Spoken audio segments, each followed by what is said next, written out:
is join it with the headphones and see if the sound of this is working all right. I reckon. Good. Yeah, could that kind of perch itself up here and look down, do you think? You can sit on the mantelpiece. Yeah. Yeah, I think. Have my little guitar.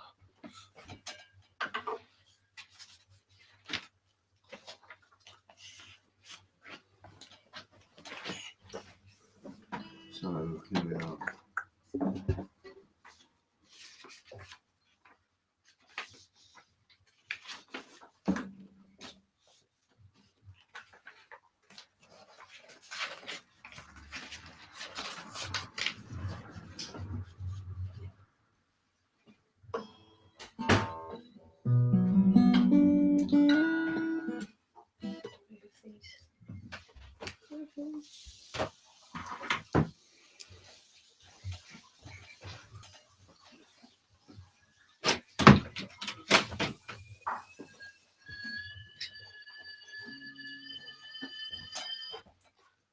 It's all 0 viewers. Got 11 on here. Really? Yeah. Wow. They must be having such a good time.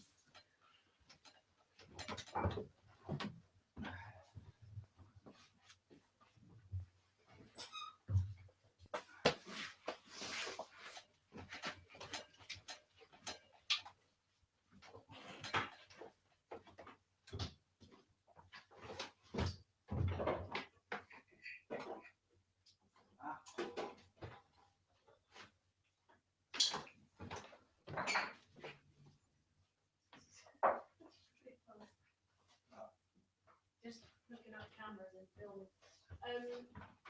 What's the situation? Well, Where are we at? we're filming. Right. We've currently got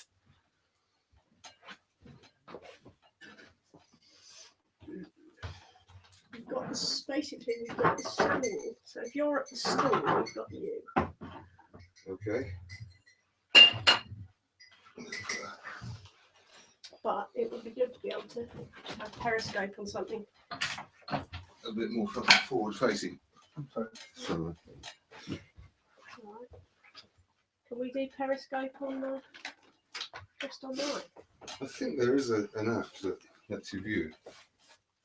But you can probably view it on my So if I have it on On here, my I phone. can monitor both effectively. I wonder if you can follow yourself on Periscope. I think we're about to find out. Yeah. No one knew it. Oh, Tom Robinson live rehearsal number 8. Look, we can actually. Let's view that. So you can see actually what the. That's amazing. That's us watching ourselves on fucking Periscope. Yeah. So now you can adjust the camera, Yeah. looking at it on there. Yeah. Oh, I love it. All right. There's people. You can do it on a laptop. Yeah. Can you? Yeah. There's people commenting. Yeah. It's an infinite loop, isn't it? It is an infinite loop. It's a little bit frightening. It could just feed back and back and back and go whole view on. 4 viewers. Yeah. Love viewers. We're getting there.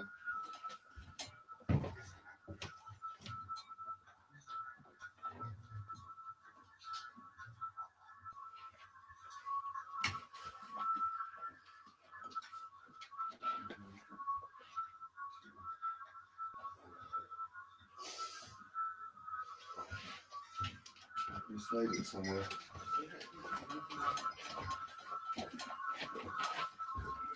I guess we should probably put this a little bit. Yeah. Or turn the volume down, maybe. Turn the volume down. Fine. Yeah, turn the volume down. That's it. It's going, isn't it? That's it. So we know that's working and that's what it's showing. I wish I knew what I'd done with my tuner. Little guitar. guitar tuner thing makes life so much easier. And I better get a load of plectrums. Oh shit. A load of water. What was that? What was that, Rosie? What was that one?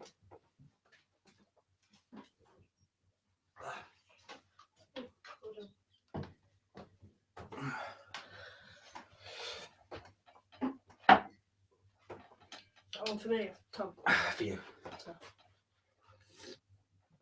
haven't done that one. I don't think.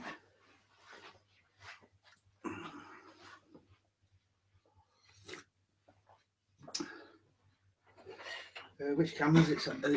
It's being broadcast on the computer. So this, yeah, so that's Periscope up here, and that's Google Hangout, but the Hangout's not online yet. Oh, right. Yeah, it is.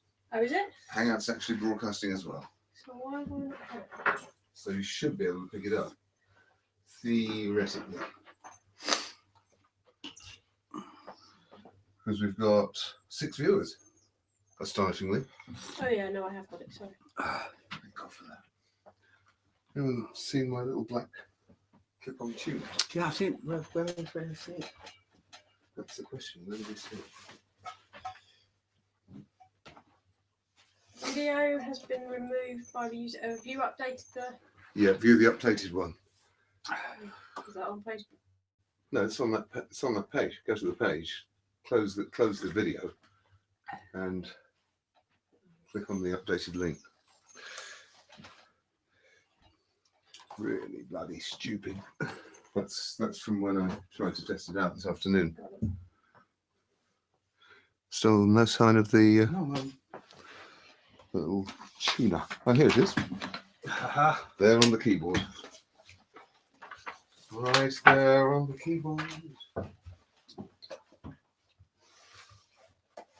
Ah.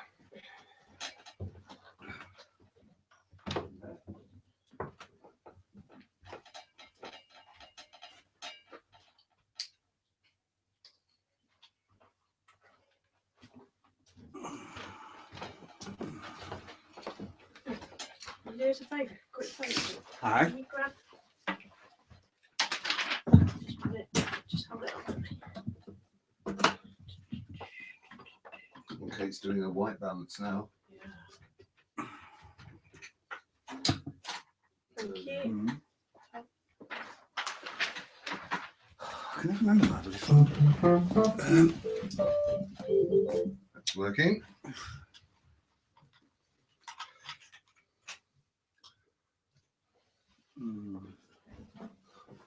So basically, if you can see yourself, Lee, then they can see you. That's the theory of this. Notice Kate's right out of shot. Yeah. Well, no one's interested in me. I am then.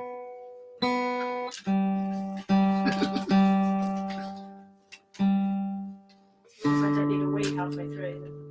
That's true for all of us. That's pretty sure that one now. Just have to crawl. I'll have to do commando crawling.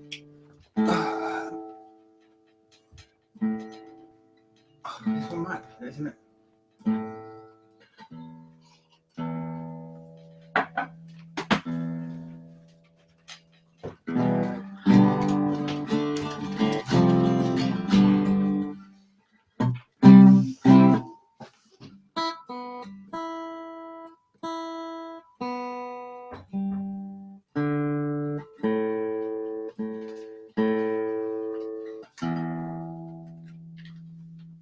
There's 3 minutes to go before we officially start.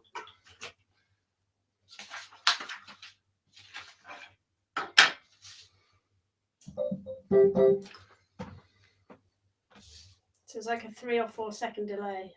Okay. But that's all right because it's not a delay for them, it's only for you. Yeah.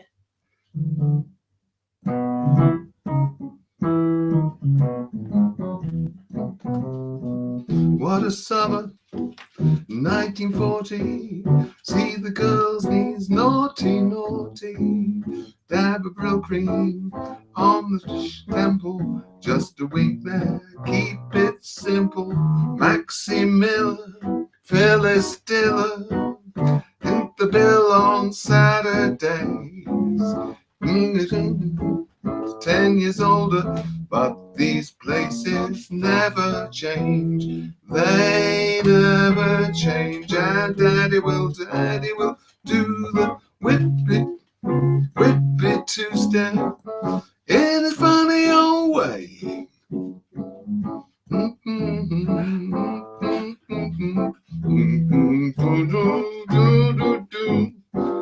Haven't played this for 40 years.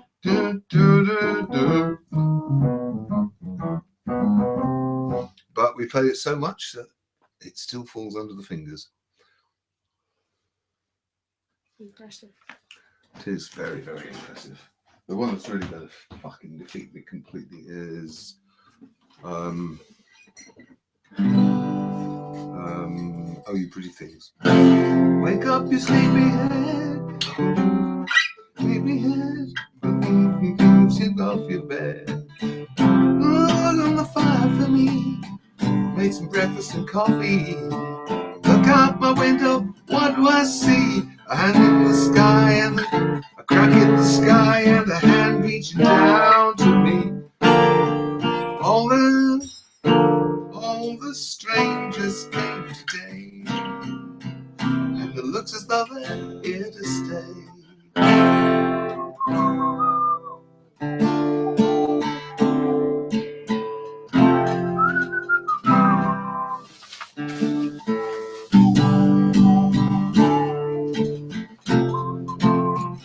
I will actually learn this before the show actually starts, but might be a bit ropey today.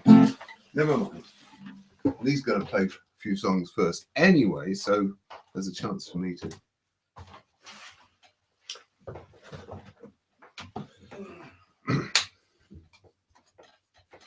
Oh. Right, Lee. Yes. If you could keep them occupied and start singing something to them, I will indeed. I can go and make myself a cup of tea, which I've suddenly decided after tasting yours I really should have said yes to earlier on. And I would have done. You would have done, and I'm a fool. But I was so stressed that I just couldn't bring myself to drink a cup of tea. I know the stress, Tom. Where? Right, let's put another light on so you get lit. How's that? There we go. We can see Mr. Forsyth Griffiths there. So, is it dire? Is it what? Are we looking at? Am I? You're live. Oh, really? Yeah. That's broadcasting now. Oh, hello. Yes. All right. We have to see if we can find a way to let people do what feedback as well. There's settings here. Settings. FaceTime camera built in. Microphone. Scarlet USB sound. Settings for voice. Yeah, one of those. That might improve the sound quality, Kate, if you're listening on. Just bandwidth use. Right, don't need the microphone. Let people. Theoretically, people should be able to kind of chat. Oh, there's a little chat thing there. A screen share, Q&A. People should be able to ask questions. Yay, Cafe Society, says someone. Okay, we'll leave that on then. Control room says, eject any bad actors. How shall I leave them? There's rare cases when someone was behaving, you can now kick them off the conversation. Okay, thank you very much. That's nice to know. I don't think there's any way we can enable the applause thing where people can. Still, let's leave the Q&A up, so people can actually type shit and say, okay, I've got it. Yes, I've got it, Google. Thank you. Stream coming through okay. Audio fine, but video shaky. Now that's interesting. That's bad news, isn't it? Because this is connected to Ethernet. That's the best connection we've got. It's not a very good camera in the first place, but the audio's okay, which is the main thing, I'm guessing. I hope. And Dick is there. Right, Mr. Griffiths. Welcome to this live rehearsal. It's, as will happen in the shows next month. We're starting 3 minutes late. Hello. And special guest, Mr. Lee Forsyth Griffiths. I'm Tom Robinson. Thank you for joining us. And the idea is Lee will start with a 20-minute set, and then I'll go into 2 sets of my own, some of which Lee will join me on, and some of which he won't. I will. And so what I did is I when I let people know that we were doing this tonight, just as a bit of a warm-up, asked people to suggest songs that they want me to do tonight. Obviously, when we do the live shows, there'll be a couple of surprises in there. There'll be some new material in there. But as tonight, I thought because, well, it's cop-out really, because I was under-rehearsed. I'm going to do the songs that people asked for. So feel free to... Do you want to sit in the hot seat so people can actually see you a bit better and when you're doing your set? Might as well, eh? Why not? This is all new. Very nice.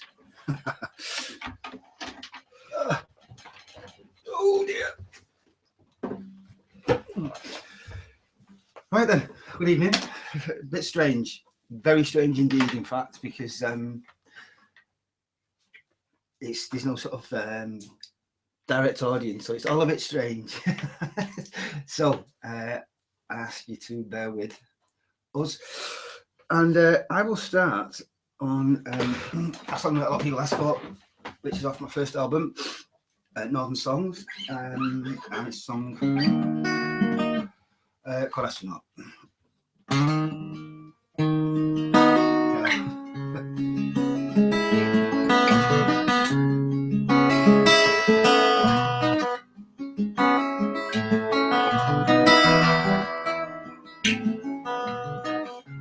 Try to go to sleep maybe once or twice a week, but it really doesn't matter if you're up or down. The weatherman's had his say, didn't want to give the game away, so leaves you guessing and you don't know why.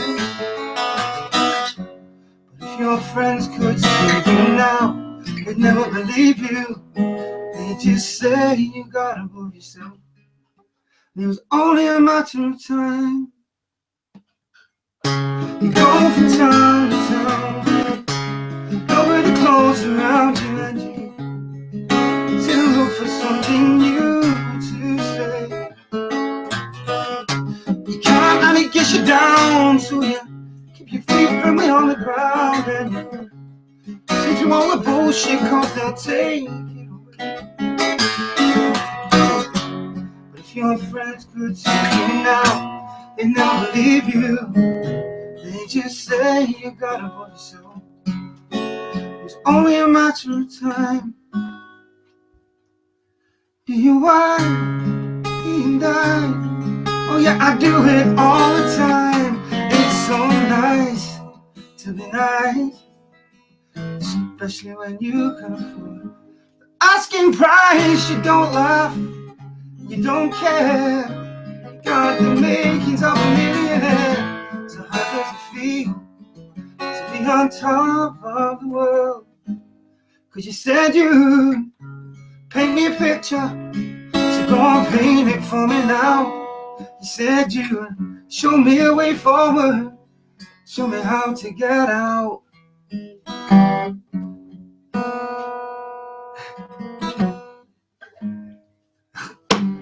Completely forgot the song. How awful's that? Tom? What's happened there? I completely forgot the song. Tell me how to get out. You want to be a football player? Let's do No, it. I don't. It's a weird thing, isn't it? Actually, just not having. If there was people there, It wouldn't happen. it wouldn't happen. No. Because you've been doing this for Ever. a lot of years. This is the strangest thing. Because there's no Feedback. yeah, there's no interaction with the audience. It's the strangest of strange, but it's a positive thing at the same time because it's a removal from the social side, if you know what I mean. It's another, for me, it's another road down that sort of world of isolation in front of a camera, if you know what I mean. It's not the same, and that's a positive thing. That wasn't a positive thing, though. So I bet there's someone out there who's just fed you the lyrics. I know, not the lyrics. It's just I completely forgot. My mind just went blank because I've not got the audience, and it's the weirdest thing. But anyway, I will move on.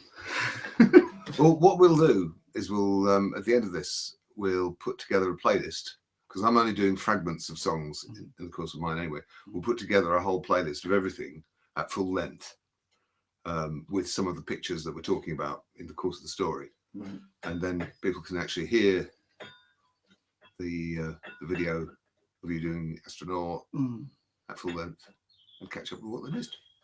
Okie doke. Well, my apologies for that, but you got to learn something new. But in one kind of way, it's the strangest thing of all. It's really strange.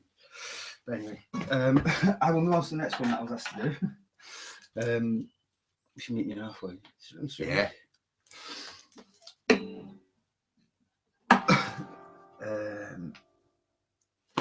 So anyway, this one is called Meet Me Halfway. That's freaking out completely. This is called Meet Me Halfway. This was asked for by loads of people, so well, I'm not going to get this one out. There you go. Tom Crash, you should join us on this one. Yeah.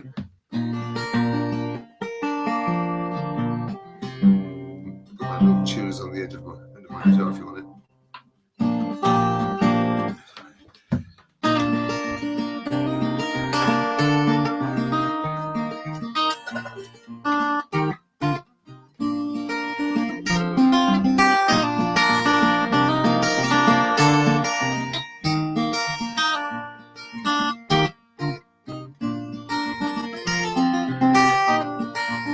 Can't I say something to change this situation?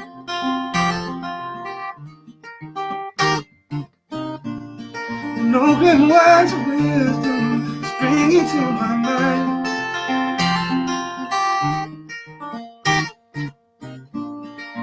What have I done to deserve this aggravation?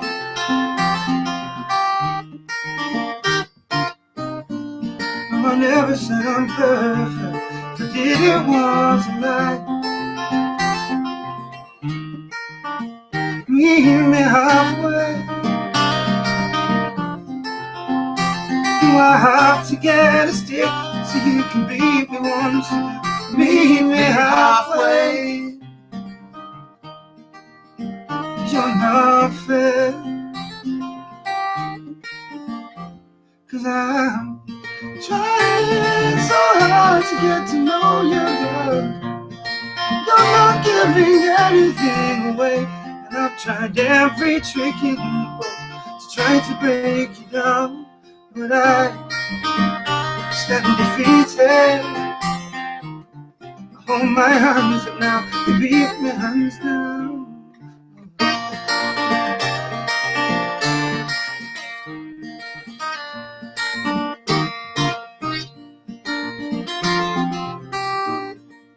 Why do you use me to vent all your frustrations? And why does everything that I say have to be a lie?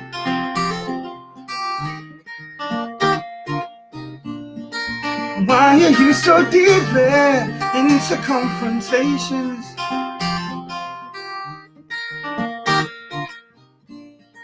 I'm not going nowhere, and you miss me when I die. Meet me halfway. Do I have to get a stick so you can beat me once again? Meet me halfway, 'cause you're not fair.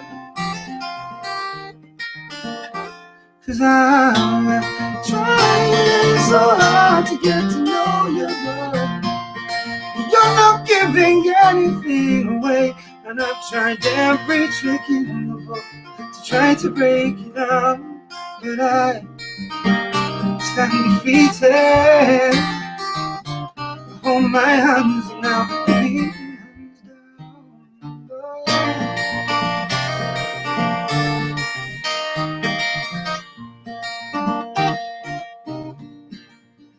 Meet me halfway. Do I have to get a stick so you can beat me once again? Meet me halfway. 'Cause you're not afraid. 'Cause I'm trying so hard to get to know you, girl. You're not giving anything away, and I've tried every trick in the book to try to break you down, but I stand defeated. Hold my hands are now, you beat me hands down.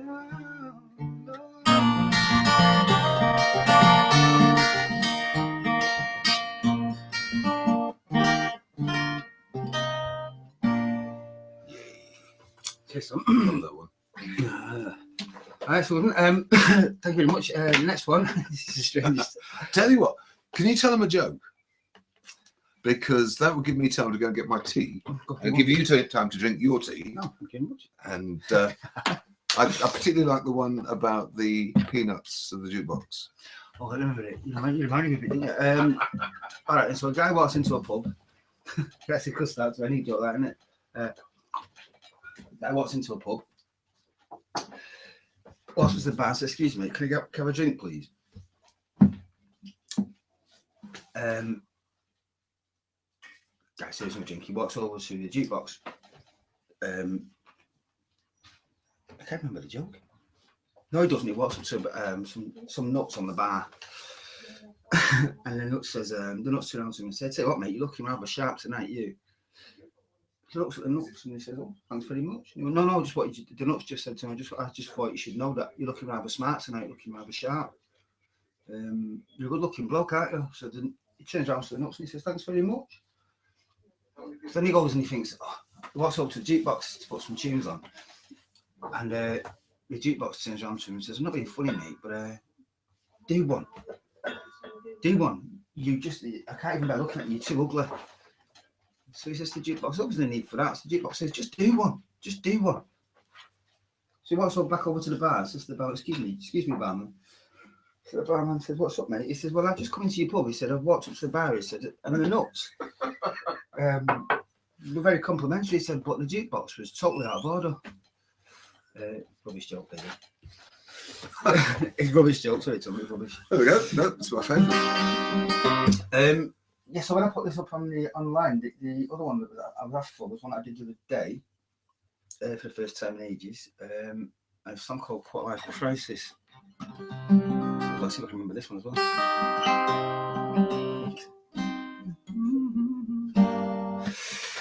And it goes a bit like this.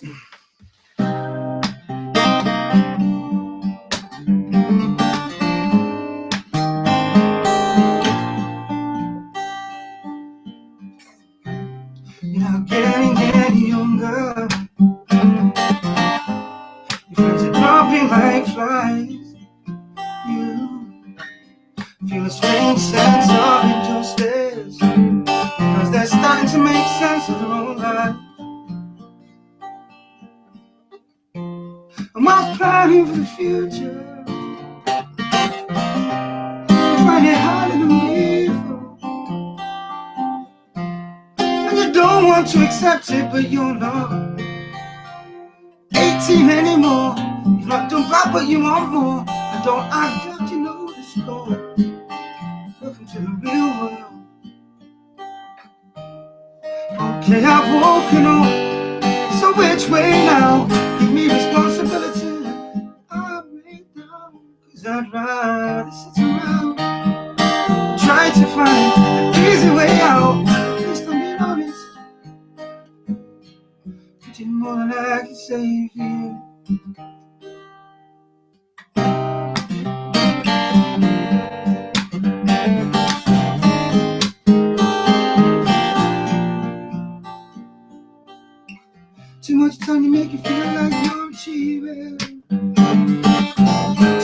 time to pick yourself up off the floor.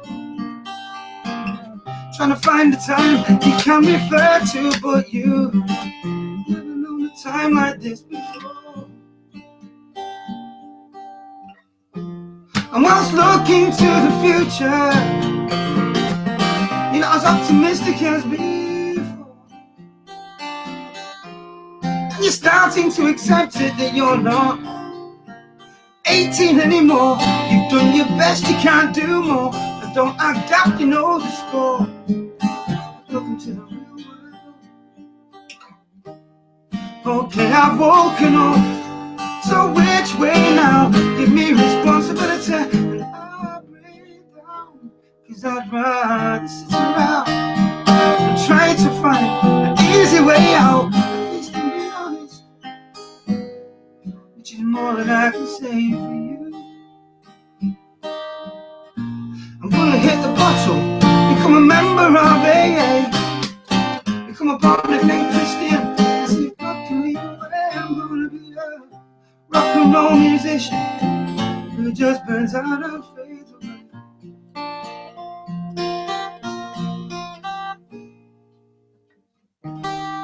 Okay, I've woken up, so which way now? Give me responsibility and I'll break down.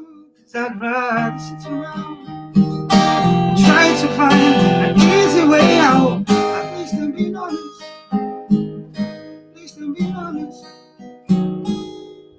which is more than I could say for you.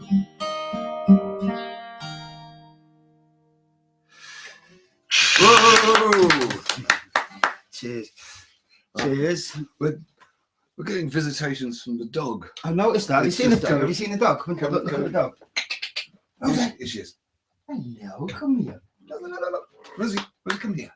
Let's pick you up and hold you up. Check this dog out. It is the most beautiful dog in the Stop. world. That's Rosie. Hello. There she is for the Periscope people. Oh yeah, Periscope. I forgot that. Yeah, Hello. we've got Periscope up there. Oh, there you go. So yeah, you get two different angles on Periscope and on the Google. Hello. Anyway, Hello. She's she's gorgeous. very lovely. She is gorgeous. Off you go, Mrs. Right, I've got two more. Is that right, Tom? I think one at this point, I'm Well, afraid. Okay, right. Okay. Well, it's either shoes or it's scared. Oh. Which one, Tom? Well, Shoes has got a good story. All right, then quickly, shoes. Shoes. So when I signed my first record deal, there was a guy who worked there. He worked for A&I. He was like a scout, but he was an absolute div. It was the kind of flashy kind. You always could smell him before you arrived because he had so much aftershave on, and he drove a BMW Z4. You know, the big long ones that just scream small penis. You know what I mean?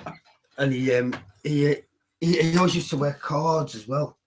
You'd hear him, and these shiny pants. You'd hear him coming well before you saw him. So you smelt him and you heard him. But he used to have the most ridiculous shoes. I mean, the most ridiculous shoes you've ever seen. And I find that quite offensive. I'm really offended by bad shoes of any kind, because I think that I was told once by somebody, and it always stuck with me years ago when I was a kid, that people will look from the feet up, and I tend to do that. I tend to look at someone's feet first and then look up, and you can sort of gauge roughly who they are and what they are from what they wear on the feet. Anyway, I wrote a song about it, and it's called Shoes. Obviously, title giveaway.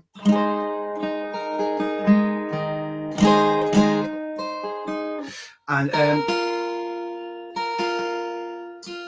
remember playing it in front of him, and he wasn't really impressed when I told him about him. Bothered not.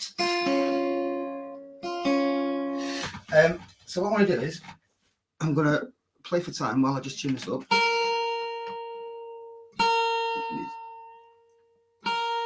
Handy little tuner here of Tom's. It's good, isn't it? It is very handy, Tom. It's very handy. And this is Mark Tom. Dyche showed me that model. Was it? Yeah, that's the one he uses. I wonder if Mark Dye's watching. if you're watching, Mark, hello. Hello. How are you? We love you. And I apologise profusely for astronaut beginning. That's hard, isn't it? Astronauts, aren't we? Anyway, thank you very much. And rough and ready, but there you go.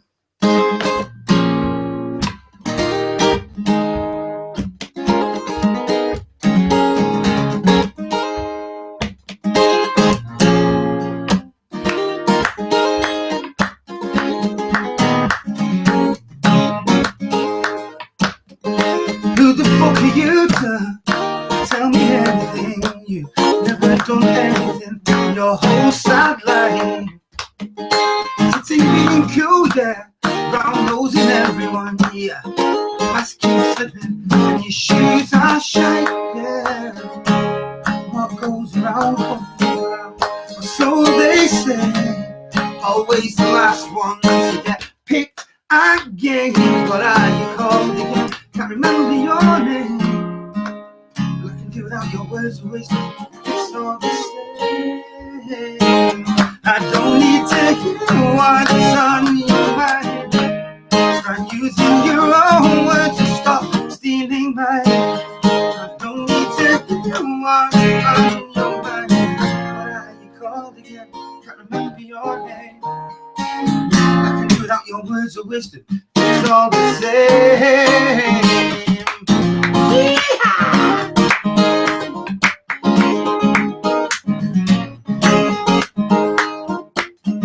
It amazes me how you get through your life. I've never heard someone talk so much shit in all of my life. Yeah, everybody sees through you, yeah, and you're quick to recognize you. Sit down, pontificate from on high. What goes around comes around, or so they say. Always the last one to get picked again. What are you called again? Can't remember your name. I can give out your words of wisdom, it's all the same. I don't need to hear what's on your mind. Start using your own words to stop stealing mine. I don't need to hear what's on your mind. What are you called again? Can't remember your name. I can do without your words of wisdom, it's all the same. Who the fuck are you to tell me anything? You never done anything your whole sad life. Sitting being cool, yeah, brown nosing everyone, yeah. Mask keeps slipping and your shoes are shite, yeah. What goes around comes around, or so they say. Always the last one to get picked again. What are you called again? I can't remember your name. And I can do without your words of wisdom, it's all the same. I don't need to hear what's on your mind. Start using your own words and stop stealing mine. I don't need to hear what's on your mind. What are you called again? Can't remember your name.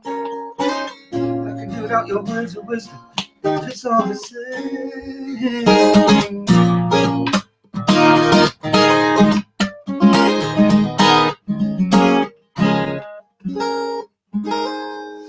Yay! Thank you, that's gorgeous. Thank you very, very much. And I will we'll see you on tour, yes, at which point you will hear us not properly. And new material. It's the strangest thing in the world. It is weird, isn't it? It's very, very strange. So in the normal, I'm going to use the little familiar one. In the normal run of things, we'll probably have like a 10-minute changeover here, where we just change the stage over and let people get to the toilets and stuff. I should have a shaker, shouldn't I? Yeah, where is that shaker? Is it in the bag, won't it? The bag's on the kitchen table, so can't have that. You can never.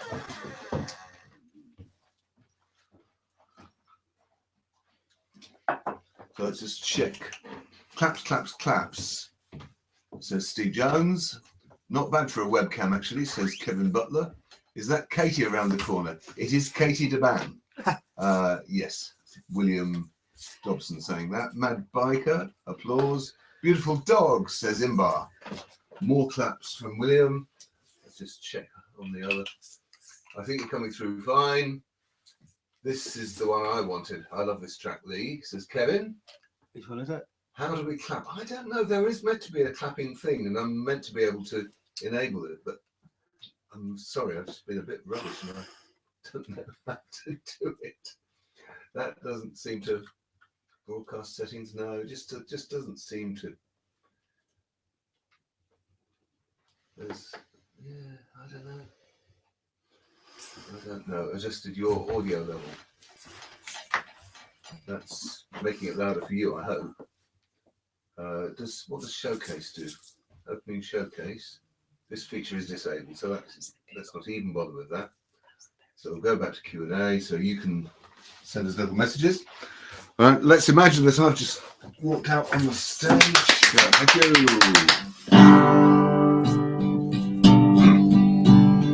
Here I stand, head in hand, turn my face to the wall. If she's gone, I can't go on, feeling to the top. Everywhere people stare, each and every day. I can hear them laugh at me, and I hear them say,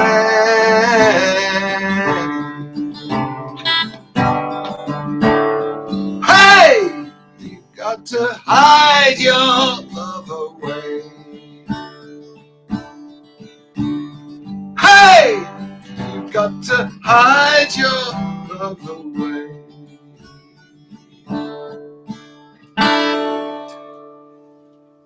And that was basically the story of my life in the late 1960s, well, mid 1960s, because I was at school and I was in love, and you know, being in love for the first time at age 16 is meant to be the great kind of life-affirming thing.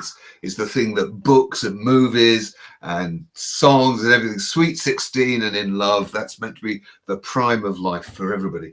But I was in love with somebody of the wrong sex, and that meant that being in love, instead of being this kind of wonderful life-enhancing thing, was like huge fucking disaster in my life, because in those days there wasn't role model one out there to let you know if you were a kid out in the sticks who was in love with somebody else of the same gender. Nobody could tell you that you could have a happy life because there weren't any role models. We didn't have the Graham Nortons on TV every week, or the gay cabinet ministers, or the helplines, or all the rest of it. There was no positive role models because people were put in prison for being gay men. Carried maximum, I think, 4 years in jail prior to 1967. So, of course, nobody stuck their head above the parapet. There was nobody that I could see who was going to tell me it was okay. And I'd rather have died than tell anybody I was in love with this other guy. I certainly didn't tell him. And that was the option I chose in the end. I actually took an overdose in a dormitory at a boarding school at age 16 and hoped never to wake up again. And it's a pretty awful state to find yourself in when you're a teenager at any time. But I think it wasn't great at that time. Yeah, let's let the poor dog out. She was feeling the sympathy there, basically. Anyway, long story short, I woke up next morning and took about 2 seconds to realize that I hadn't made it, that I hadn't managed to even successfully take my own life. I was so crap, I couldn't even kill myself properly. And something sort of snapped inside me. It was like I just burst. I was just in floods of tears, and it took forever to do the most ordinary things, like putting my socks on. Took 10 minutes, and then just getting myself dressed and down to breakfast. And I was kind of wandering around in this kind of haze of misery. And it didn't take long before one of the teachers spotted there was something was amiss and took me to the headmaster. And as soon as he knew that I'd taken an overdose, the headmaster had me taken to a mental hospital. Because basically homosexuality in the 60s was a crime, it was a sin, and it was a disease. So the World Health Organization actually had a classification of homosexuality as a curable disease. It was cured by drugs, shock therapy, electroconvulsive therapy, and psychoanalysis. It was a sin, and God wouldn't let you to heaven if you were gay. And yes, it was a crime. The prisons would let you in and shut you up with a load of other men for 4 years. Weird, go figure. Anyway, it was awful being in that hospital, because as soon as I arrived, they made me get into my pajamas. They took my temperature, and I had to lie in bed because I was ill. And the nurse came round and gave me drugs and stood over me while I took them. And then this succession of doctors came around and showed me ink blot tests and all this kind of nonsense, asked me stupid questions. None of it helped, of course, but it was just trying to see if I was curable.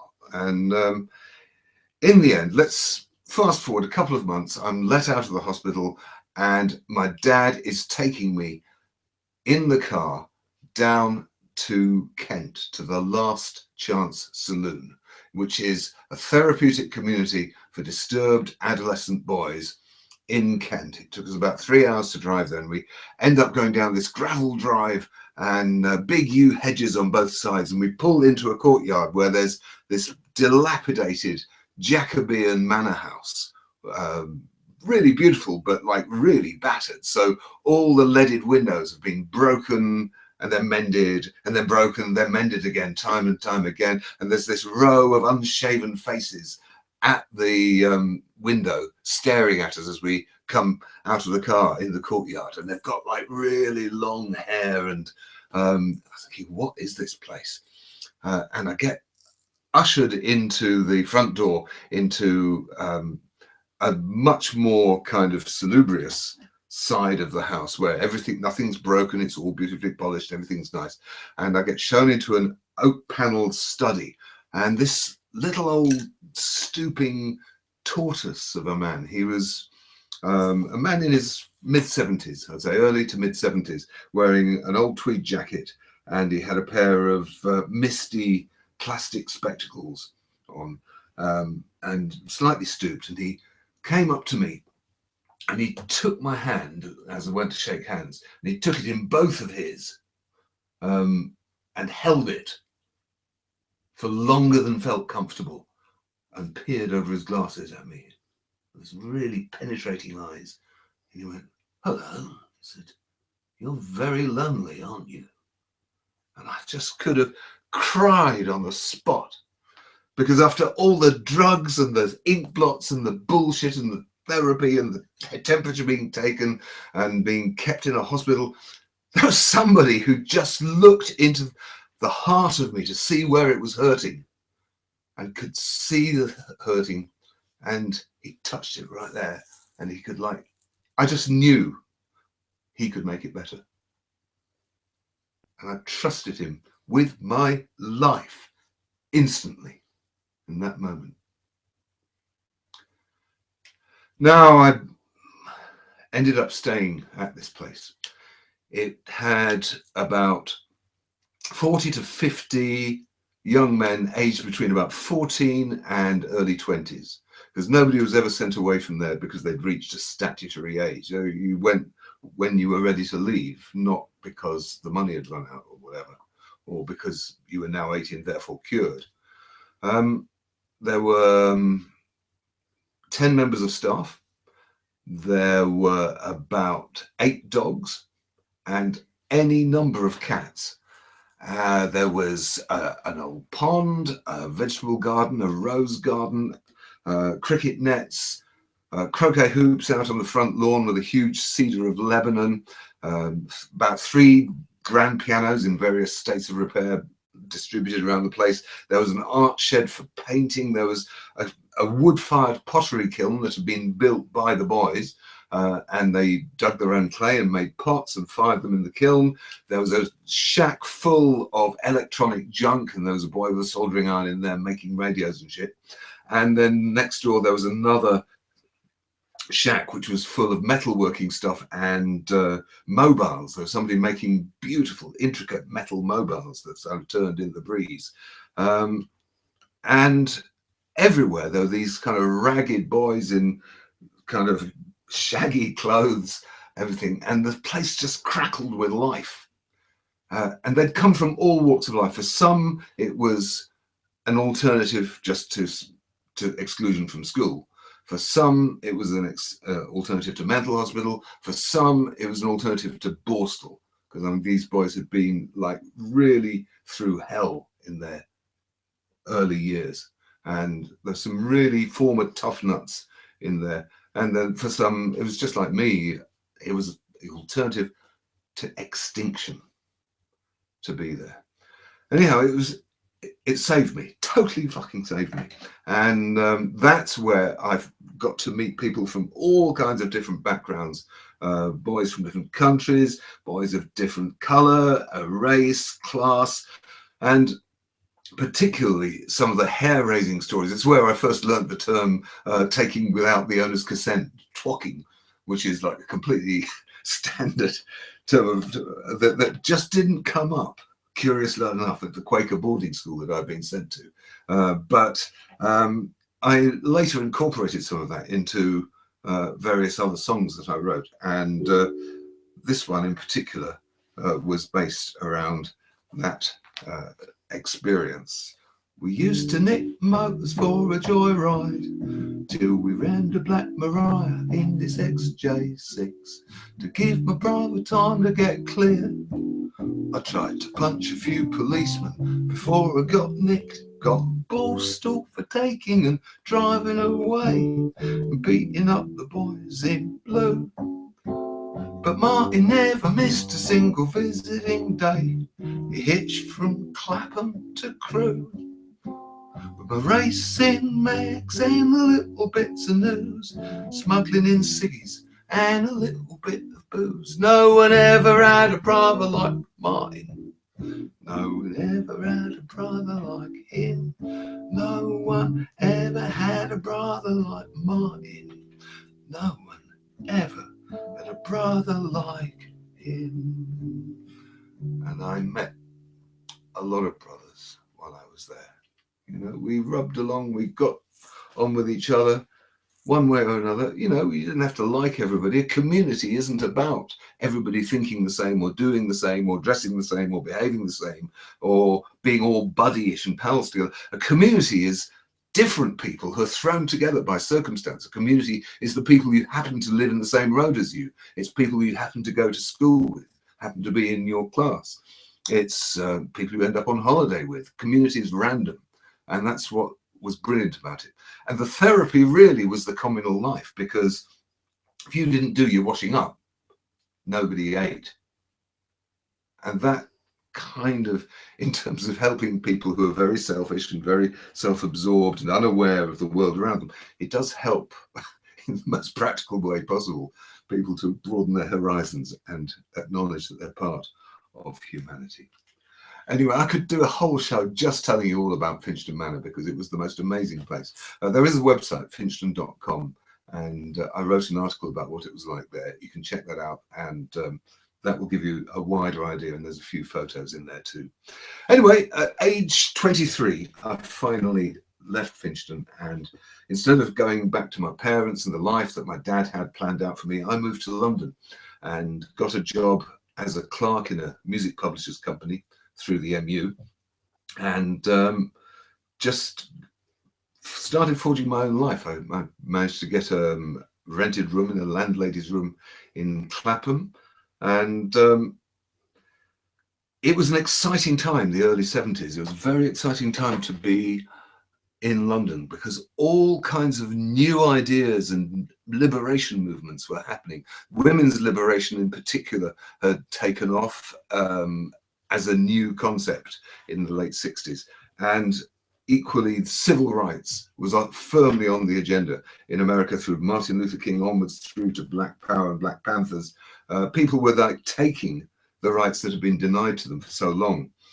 And in '69, in New York City, even the gay community, who in those days lived in shadows and hid away in private bars and stuff, finally just said enough is enough. And one night, the New York police came for their nightly harassment of the drag queens in the Stonewall Club in Greenwich Village, and the drag queens beat the living shit out of them.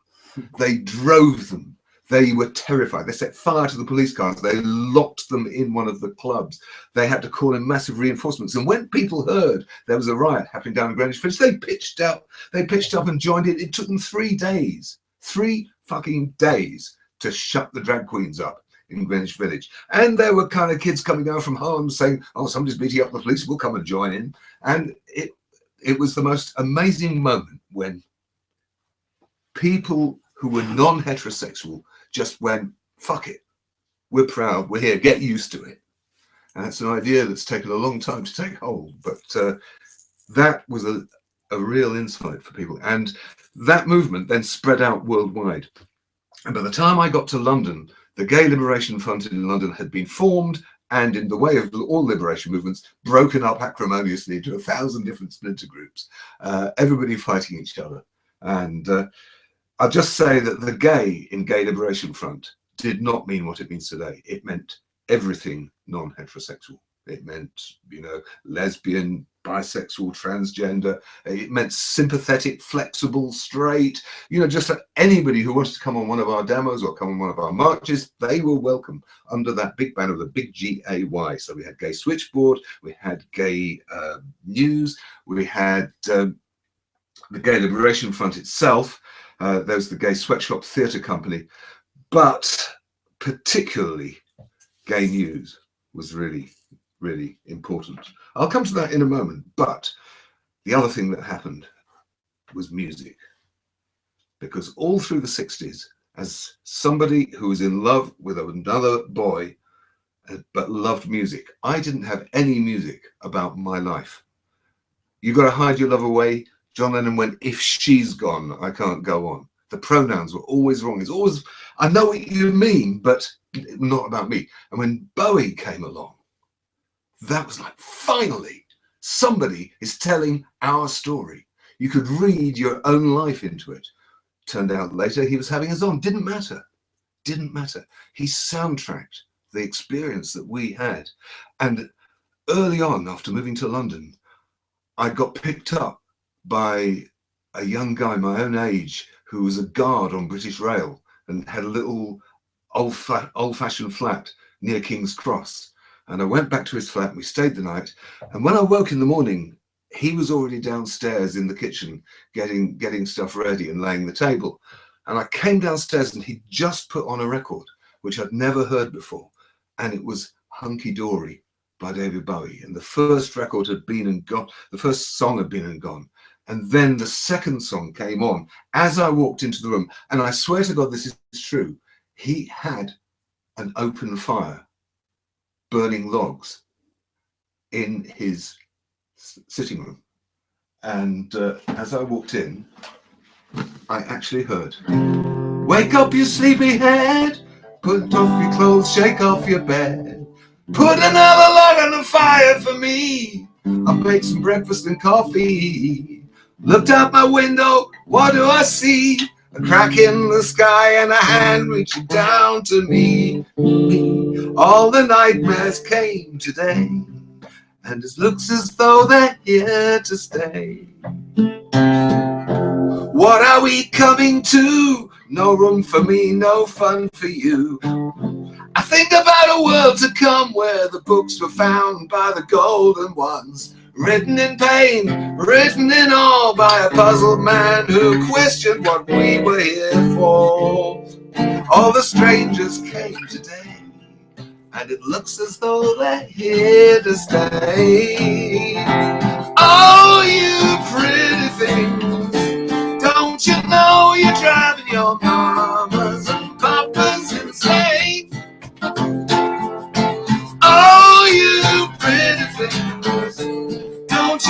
you're driving your mama and papa's insane. Let me make it plain. You gotta make way for the homo superior. Of course, my generation of young queer men just thought the homo superior. Yes, that's about us. Of course it is. And that was a wonderful soundtrack. I swore to myself, I just became obsessed with that album. And it finished with the amazing, amazing Bewley Brothers song with that, lay me place and bake me pie, I'm starving for me gravy. Leave my shoes and door unlocked, I might just slip away. Hey, just for the day. Amazing. So there was the soundtrack to my life. I joined up with two old friends, one from Finchden, one from home in the north where my family had moved. And we formed a band called Cafe Society. And we didn't have any money, we didn't have any equipment, and we didn't have any contacts. So we just started working with the two acoustic guitars that we owned and the three voices. And we worked on vocal harmonies as the only kind of way we could make a noise that was special and different. It fell to me to organise the vocal harmonies and hassle for the gigs and be the catalyst that made it happen. Because at the time, I hadn't written songs that I would feel proud to sing to you now. I was quite backward in that. And the other two guys had written much, much better songs than me at the time.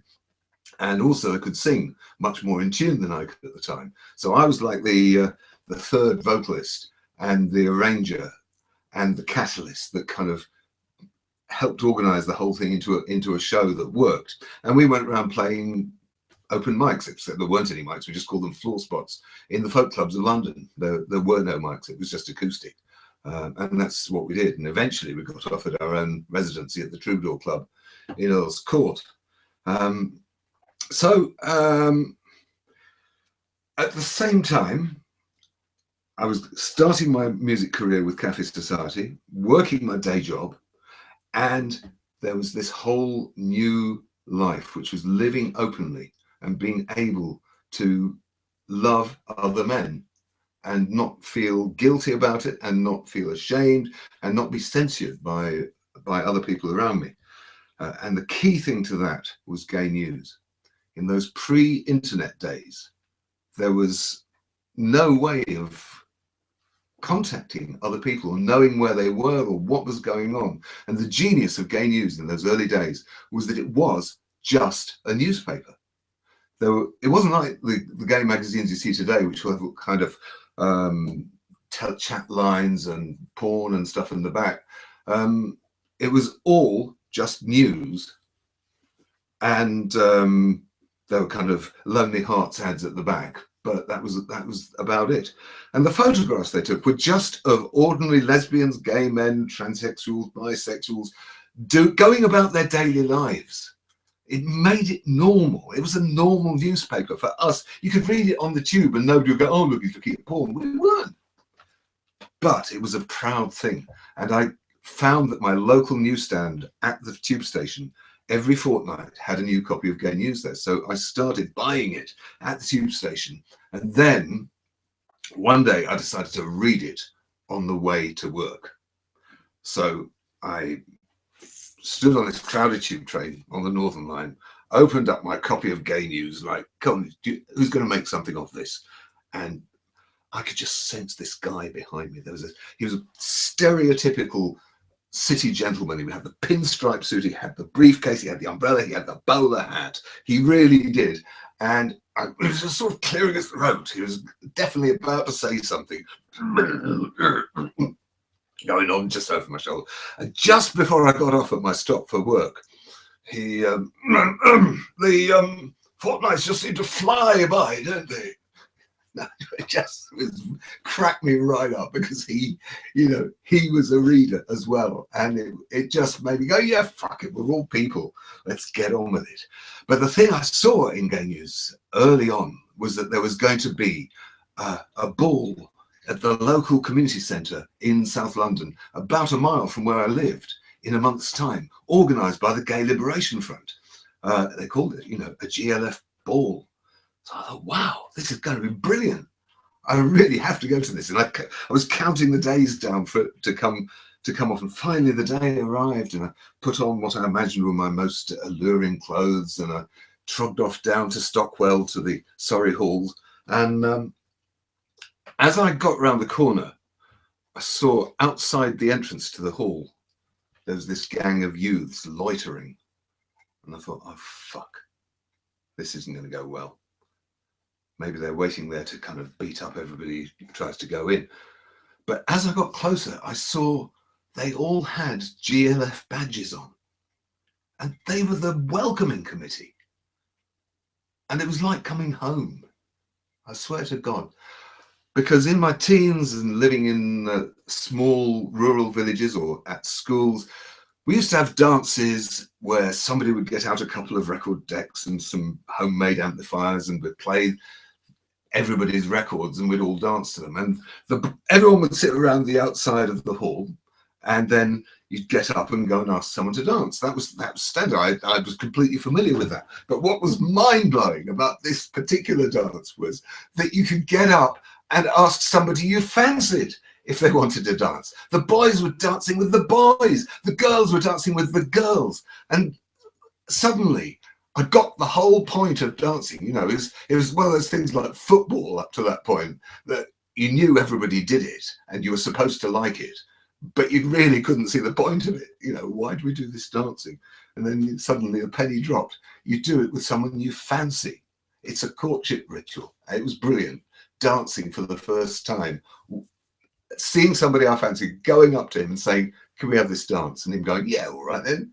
And bopping away to David Bowie. It was brilliant. It didn't stay brilliant because it was pretty lonely.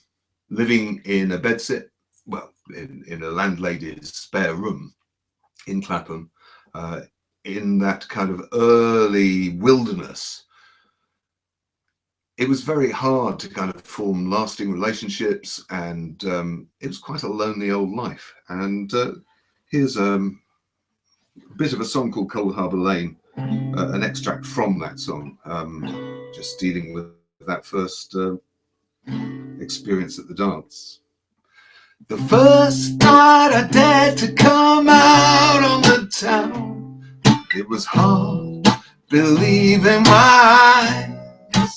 I met a fresh-faced teacher in a big leather coat on a dance floor crowded with guys. And though he never told me he loved me, I know he never told me no lies. Boozing, cruising, bitterly sipping a half pint of V. Who's he choosing? Clenching my toes and just wishing to God it was me. Wasn't too easy. It wasn't slow. You wanna leave me? You better go.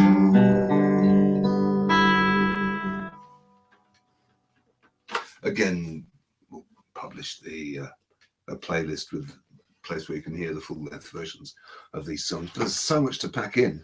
And I hope we're keeping your attention at this point. It's impressive story. That's nice. Martin. Yeah, we had Martin. Oh no, they were shouting Martin while I was while I was doing it. That's nice. Well,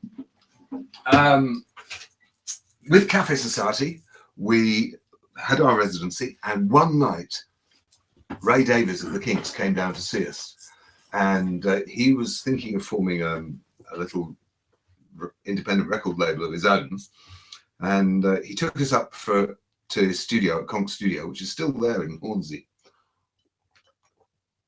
and did a screen test with us where we got out our guitars and sang for Ray, and he recorded it so we could listen see whether he thought we were worth signing. I've still got the tape somewhere from that early session. I mean, it didn't sound very good, but there was an interesting point at which we were singing 3-part harmony, and we hear Ray's voice on the talkback going, "Who's singing the low harmony there?" And we're going, I think it's me. I said, "Okay, thanks." And you just hear my voice disappear out of the mix as it kind of pulls the fader out, because, as I say, I really couldn't sing in tune in those days.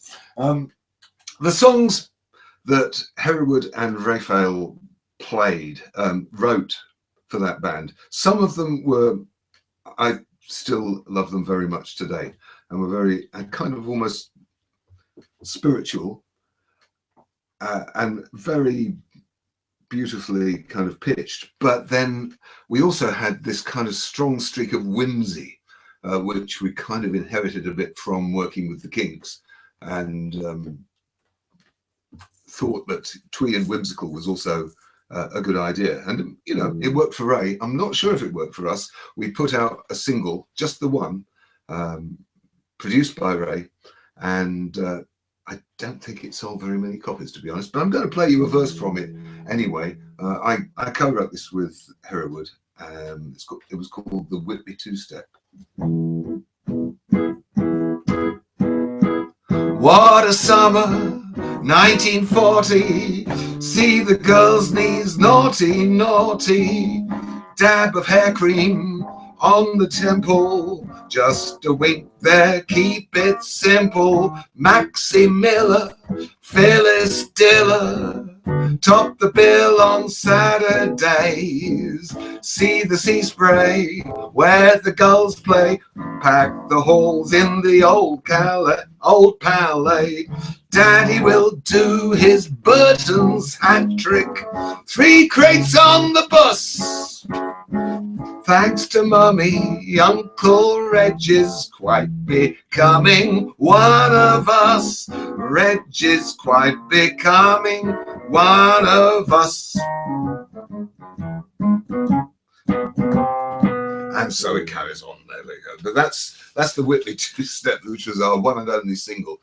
But on the side, from trying to make my fame and fortune with being produced by a famous pop star at Conk Records, I was becoming a bit of an activist as well, because having preferred to die rather than tell anybody else I was in love with another boy, I now went to the opposite extreme and quite literally made a song and dance about it. And I volunteered for Gay Switchboard, used to man the phones at night. See, Gay Switchboard, again, like Gay News, it was this brilliant thing that there was a one phone number that people nationally, if they knew that one number, then once we went 24 hours, you could call up from wherever you happen to be. You could go out to a phone box and speak to another queer person of whatever gender, and you could just have that conversation was amazing, but also to find out where your local pub was, to get health information, campaigning, legal rights if you'd been arrested, all through this one phone line. So it was really a lifeline, really important that it was the volunteers staffed it, and that fundraisers raised money for it. In those pre-internet days, it's so hard to remember how rare information was and how vital it was in those days. And I actually wrote a little jingle for Gay Switchboard, which was supposed to go on the radio, of course, but nobody would ever pay to put it on the radio, which went, if you're down in London town and happen to be gay, there's a great information service open every day. They'll tell you who and where and when and how and why and more on 8377 324. 8377 324. I never forgot that number once I'd written. 8377. They did eventually change it though, many years later, but there we go. And I became involved in the campaigning organisations. There was going to be a national lesbian and gay conference in Sheffield in 1975 at Sheffield City Hall, and Sheffield City Council, bless their hearts, gave the City Hall to that campaign for homosexual equality to have their national conference in.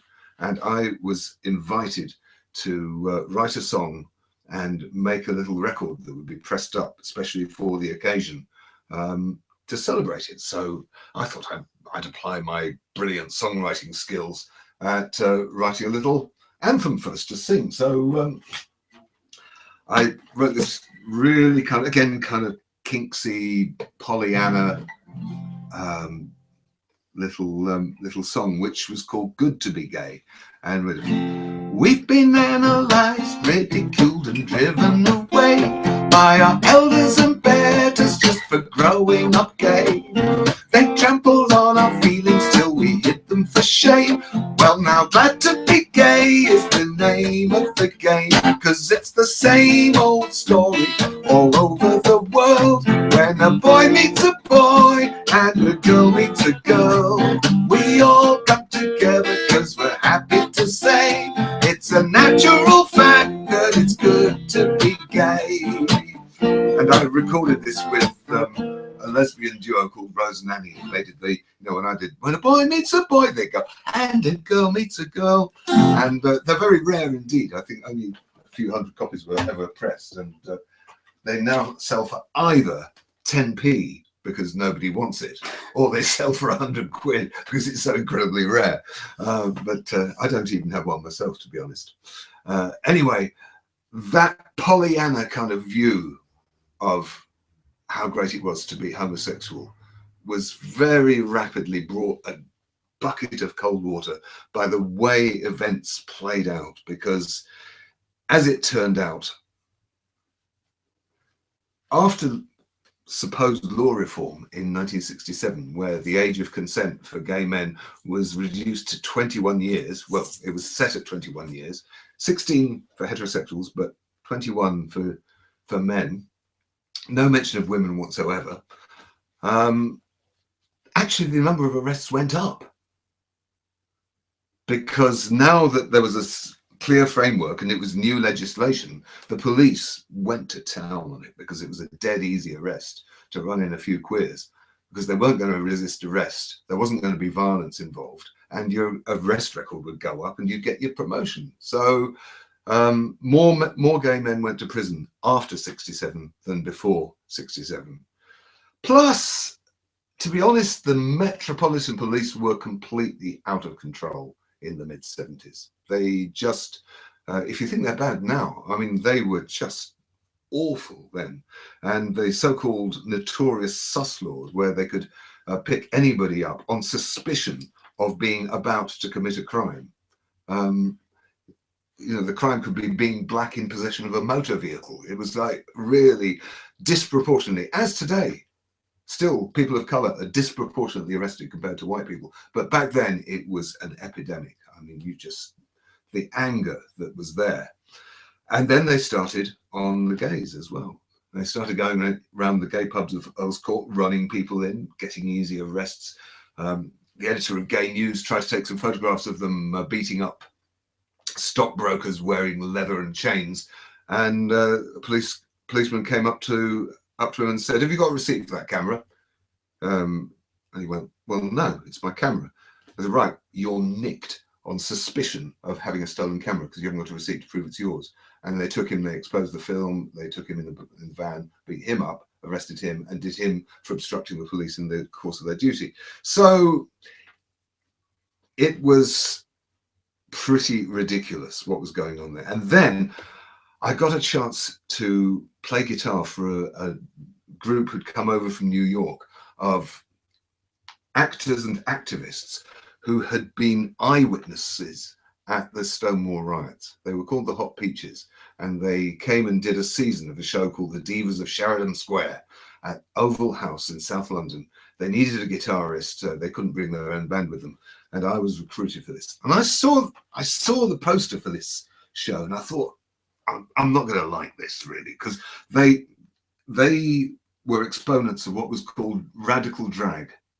So they were dressed up in kind of androgynous clothes with loads of glitter and platforms and loads of makeup, and it was complete gender fuck kind of politics. It looked really kind of trashy. And I thought, you know, I prefer men to look like men and women to look like women. I was just so straight-laced from my upbringing that I had no idea until I rehearsed with them and saw their first show, and it blew my mind. These guys were so great. The songs were really good, but the performance had a passion and an intensity and humor. It was very funny, but it was really very, very powerful. It was so pride oriented, and it was a real awakening for me. And they went, no, you know, the police are your enemies. You know, you've got to fight them. And I never forgot that. And I actually later covered one of their songs. It wasn't their best song, but then their best songs were really quite hard to play. This was the one that was reasonably easy to cover, so I did this one, which was Getting Tighter.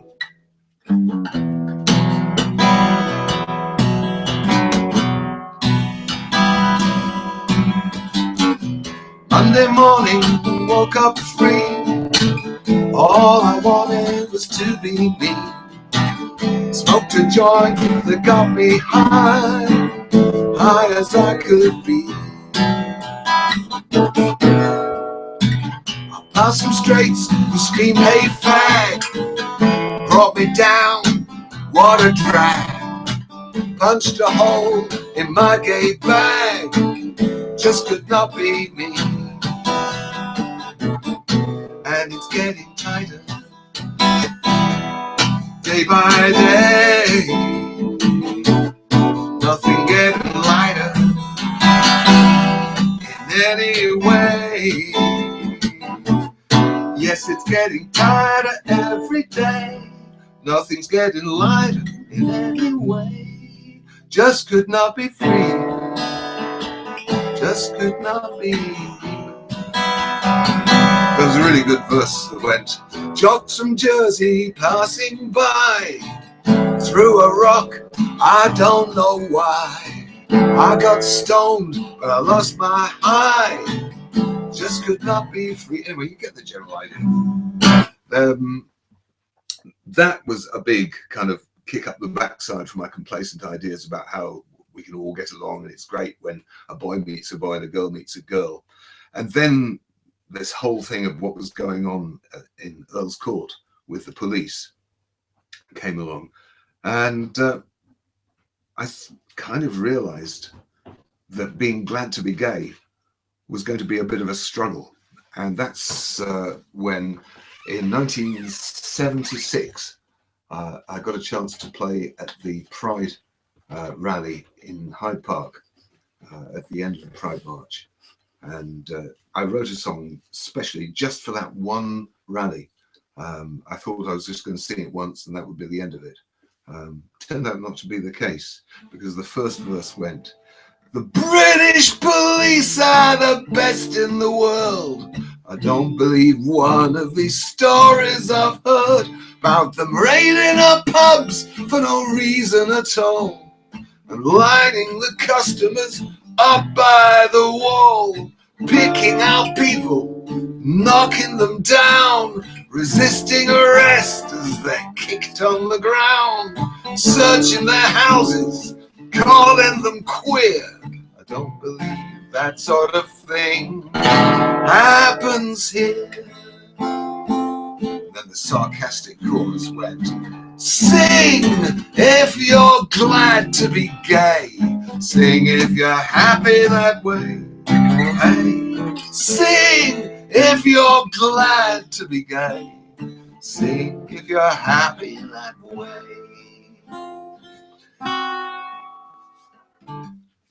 Anyway, after all this happened, or maybe around the same time that all this happened, Cafe Society played a gig at the Scarborough Penthouse, and we played to about, I don't know, 12 people and a dog at the Penthouse. And at the end of our set, you know, with sort of polite clapping.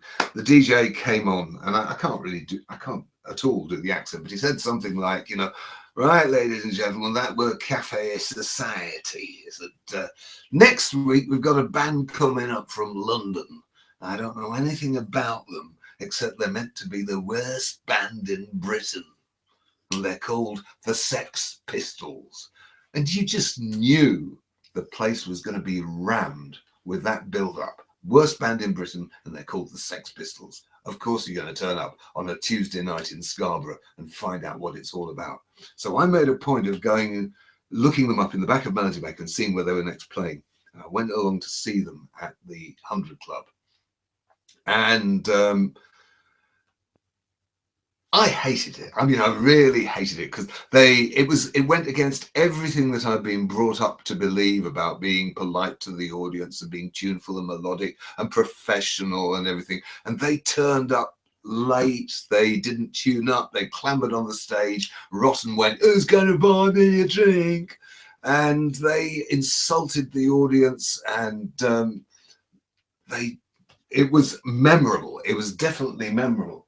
And they didn't have many songs written at that stage. This was still kind of quite early in '76, I think. So they did a lot of cover versions that they then kind of mangled a bit to make them more kind of in line with what they were all about, which was confrontation. And so there was this song that all school bands in the '60s used to cover because it only had like 3 chords in it, and there was the same 3 chords all the way around. So it was great to jam on, by the Small Faces, called "What You Gonna Do About It?" And it went, you know.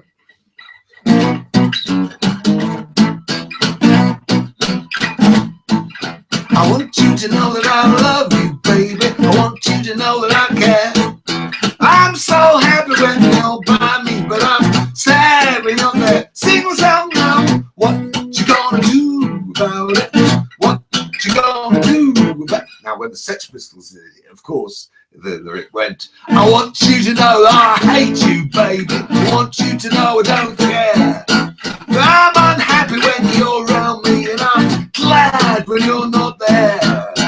What you gonna do about it? What you gonna do?" Genius, just changing it around like that. It meant they had an instant song and instant confrontation, which they were looking for with the audience. And I left after about 15 minutes, to be honest. But I did realize at that point, whatever the next big thing was going to be, it was not a vocal harmony trio singing sweet melodic pop songs produced by Ray Davies. And I left Cafe Society, and I left the security of having a regular retainer from a record company. I signed on to the Poor Man's Arts Council grant, which was the dole, which in those days you could still get, and just about survive on, and formed a band. Now, the first thing, you know, having got the idea that this was the next thing to do, I realized whatever it was, it had to be loud, it had to be simple, it had to be honest, confrontative, and in your face. And it did not matter that I couldn't sing in tune. Like, you know, my 2 colleagues could sing, I couldn't. But if Johnny Rotten could do it, I could do it. So I thought, well, I'll give it a go. So the first thing I did was I went round all the venues that we had played with Cafe Society, all the pubs, and said, can I have a gig for my new band, please? And so these various pub landlords went, yeah, fine, no problem. What's the band called? And I haven't actually thought of that yet. It's the Tom Robinson Band, because I really wish I hadn't done that. I really wish I'd given it a proper project name like The Clash or The Buzzcocks or whatever, but I didn't. And so it ended up being the Tom Robinson Band, and that just meant that if your name is forever associated with a particular project, whereas if you do different projects under different names, then you have a lot more maneuver room later on in your career. Still, I didn't know that I was even going to have a later career. Anyway, got I think about 6 gigs in the book at various pubs around London. Next thing I did was get on the phone to all the musicians in other bands that I knew and ask a drummer and a bass player and a guitarist if they would come and play with me on that gig. Are you free on this Sunday, that Tuesday, and that Wednesday? And you get a drummer for this one, a different drummer for that one. But eventually I ended up with enough people to be a band on each gig. And then I sat down and wrote some songs that you could learn in the sound check, because there was no band. So the things had to be simple enough that you could just turn up at 4 p.m, get the equipment in, get set up, and then quickly learn the songs and then play them that night. So that was the whole thing, you know, 3 chords good, 2 chords better. And taking a leaf out of the Sex Pistols book, there was the Velvet Underground song, Waiting for the Man, was one that everybody knew, because it's just the same. Every verse is the same. Once you've learned one verse, you've learnt them all, and everybody can just like thrash away on it. It doesn't need any subtlety or anything. So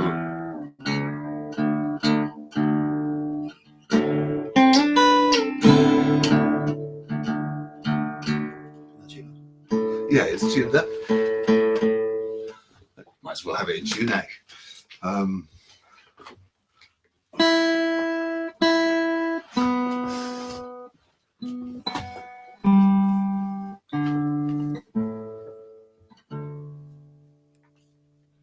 It's close enough. That'll do.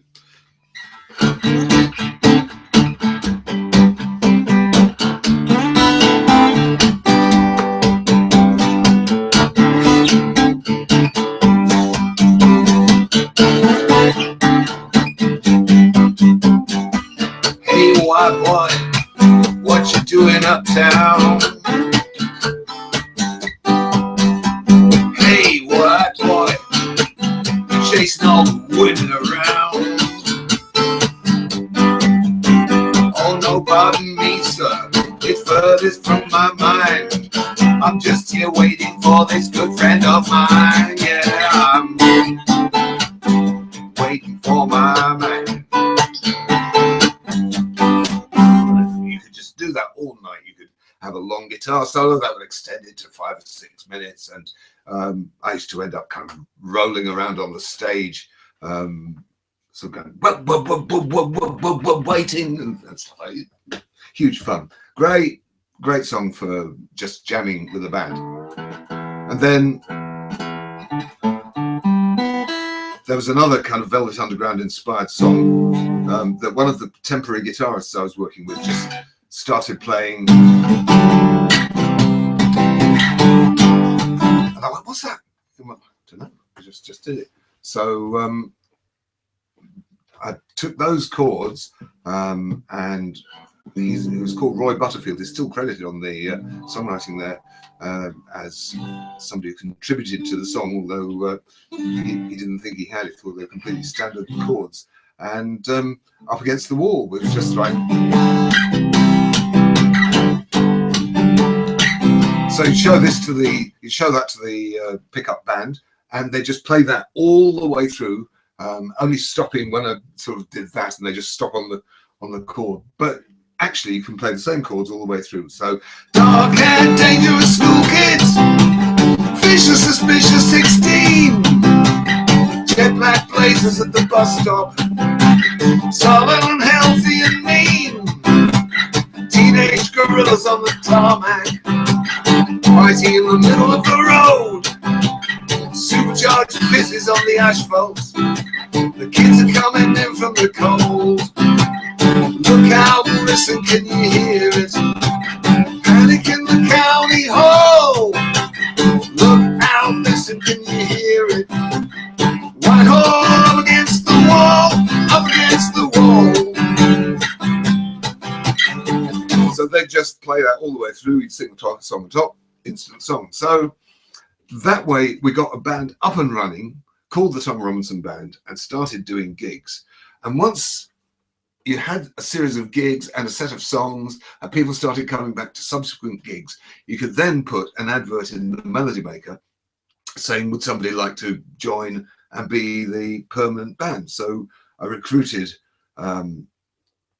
Dolphin Taylor, turned up. He was very kind of cynical about the whole thing. Thought I was just kind of a big bullshitter. Because my ad in the Melody Maker said something like, you know, so, no dough, but anyone who wants to be in on some amazing scenes this year.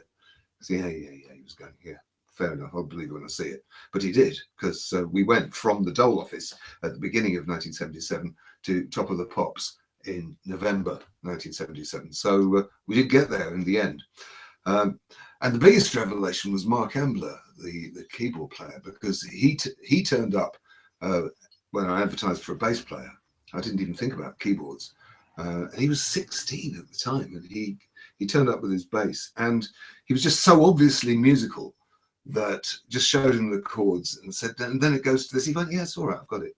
And he just like played it note perfect, just obviously massively musical. And then we gave him the gig, and he came to see us play at the Golden Lion in Fulham. And the manager threw him out. He said, you're underage, you can't come in. He said, I'll be back. The manager said, you fucking won't. He said, I fucking will. The next week he was on the stage playing with the band. So he fucking was. And very shortly afterwards he said, well, do you want to hear my Hammond organ? I've got a Hammond organ at home. So we went down to his house, where he turned out to have a little rehearsal studio with a full-blown Hammond organ, fair enough, in there. He was genius on it. He was wonderful. So I got lumbered with the bass playing. No more pouncing about and running on the floor with a microphone for me. I had to play the bass, and he played the keyboards.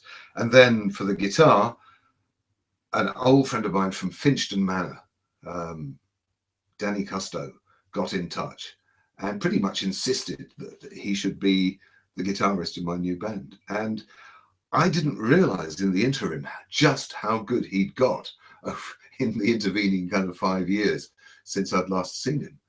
And once we actually got on a stage and started playing, people started going, who is that guy? He was amazing.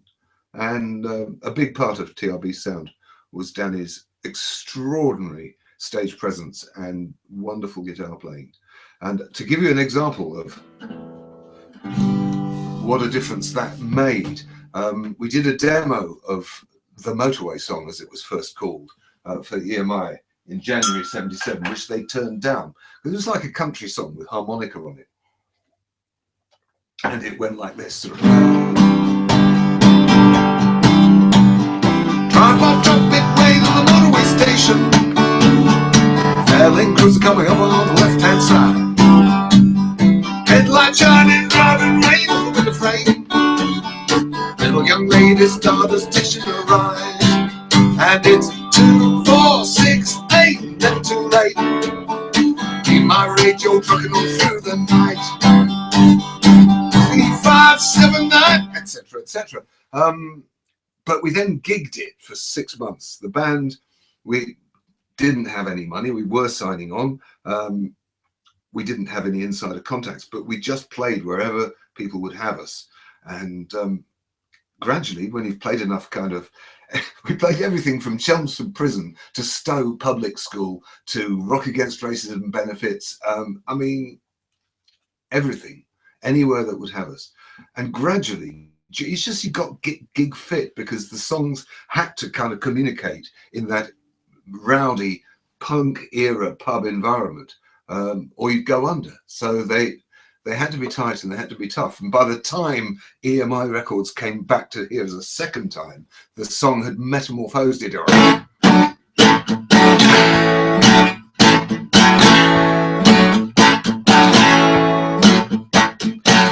my traffic way to the motorway station. Fairlane cruiser coming up on the left-hand side. Headlights shining, driving rain on the window frame. Little young lady started stitching her ride. And it's 2, 4, 6, 8, never too late. Me and my radio trucking on through the night. 3, 5, 7, 9, double white line. Motorway sun coming up with the morning light. And you know, I wrote the song, I wrote the lyrics, I wrote the music, but the band really put their stamp on it. It was thanks to their playing, and in particular Danny's extraordinary playing. that record is so kind of well remembered today, and I owe him a huge debt of gratitude. We're about to get around to taking a short break, where there will be an interval at these live shows that we're trying out for here, in which Benji will be setting up his CD stall in the foyer, and also Lee and I will be kind of backstage regrouping, going, oh god, I forgot the lyrics on that, or whatever, you know. Or Lee will be going, oh, you shouldn't have told that story about us. Oh, whatever. So we always like to leave a kind of intermission in the middle. So that's going to come up in a minute. But just need to say a little word about Rock Against Racism and TRB as a kind of activist band, because the whole thing of gay liberation as a theology that we kind of embraced in the early 70s was that you can't have your freedom at somebody else's expense. If you're a gay man and you're trying to fight for decriminalization of your life and your lifestyle, you can't say, well, yeah, it's all right for women to get half the pay of men for the same job at work, or it's, you know, a woman's place is in the home, or people who come from other countries are second-class citizens. You either live in a free or a fair society, or you don't. And that was something that the early founding members of the Gay Liberation Front were really fucking clear about, you know. And it's beautifully illustrated in the movie Pride. If you haven't seen the movie Pride, you can view it on Netflix or get it out on DVD these days. It is one of the most faithful kind of interpretation, historic semi-documentaries. I mean, it isn't completely factual, but it completely conveys the spirit of those times. And what it was that during the miners' strike of, I think it was 85 into 86, there was a group of radical gay men who decided to go collecting around the clubs for the miners, to raise money for the families, because there's really incredible hardship going on in areas of the country where people were on strike, and the strike fund money had run out, and the government was throwing the full weight of their machinery against them. And these guys went, well, it wasn't just gay men, it was lesbians and gay support the miners. Sorry, it was just a whole radical movement that was set up to collect this money. And I must say, at the time, a little part of me, seeing these collecting tins going around and, you know, sort of putting my 50p in, I was thinking, yeah, you know, it's all good, lesbians and gays support the miners, but I wonder if it works the other way around. I'm not sure that the miners support the lesbians and gays. But I was wrong, you know, because as it turned out, that group of people built a relationship with a small village in South Wales, and really brought in much needed funds, built this wonderful and highly improbable kind of link with them. It's all documented in the film. And although the miners were defeated at Pride that year, they turned up mob-handed to support Pride, and led the Pride March with their banners. And I was on the main stage at Pride in Jubilee Gardens, at the side of the stage, waiting to go on and sing Glad to Be Gay, as I generally did every year. And this miner's wife, Sian James, who's now the MP for Swansea, because she just became a real firebrand activist herself. But at the time, she was just a miner's wife. And she got up on that stage to thank all you wonderful lesbians and gays for your support for the miners. And she said, if any child of mine came to me and said, I'm lesbian or I'm gay, I will completely understand. That's cool by me. You know, we never thought in a million years we'd ever see that. But because that group of people did the right thing at that time,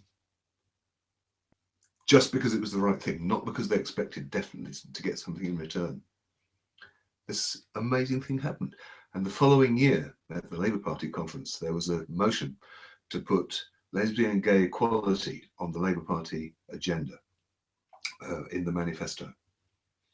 And there were a lot of old school Labourites who were really against having perverts kind of being supported by the Labour Party. And they really, there was a lot of the old guard, just as there later was in the House of Lords when the bills came through. But the miners pushed it through with their block vote. They put it solidly behind lesbian and gay equality. And that's why it went onto the Labour Party manifesto.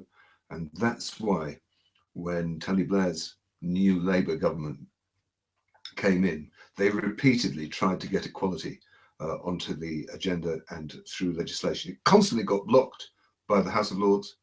Every time it came up, they'd block it. Every time Conservative politicians would block it. Not all of them. Edwina Currie was fantastic. She was amazing. She was one of the most vociferous supporters of lesbian and gay equality. So it's not a party political thing, but there were vigorous opponents. It took till 2001, but it happened. And then the equal age of consent was set at 16 in 2001. And that's all because of those people with the collecting tins who went out and did the right thing. And that was amazing. So when Eric Clapton got up on stage in the winter of '76 at Birmingham Odeon and said, I think Enoch Powell is our man. There's too many foreigners in this country. You know, we should send them all back. This was the man who'd made his name playing the blues. This was the man who'd made his name with I Shot the Sheriff, playing reggae. And he said, Enoch Powell is right.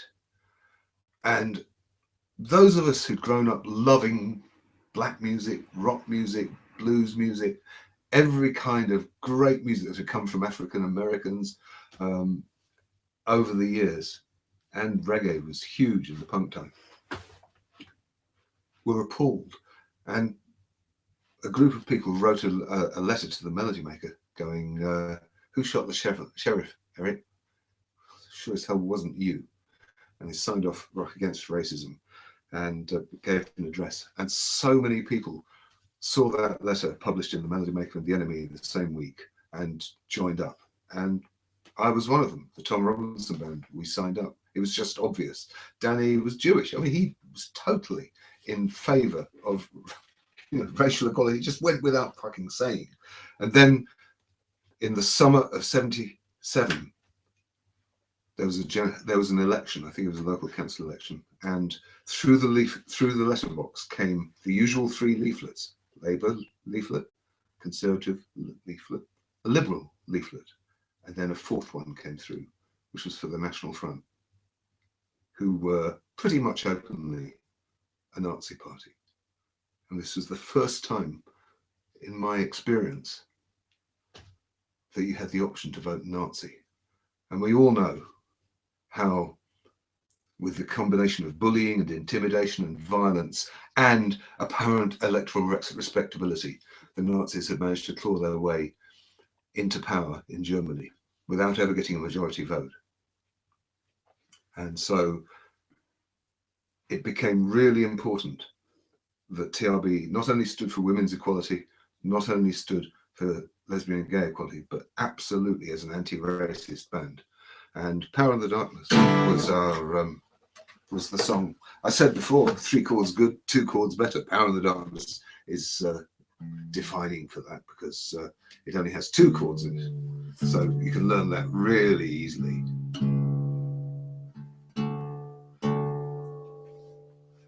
And I'd like to ask Lee to just join me on the chorus of this and the shaker.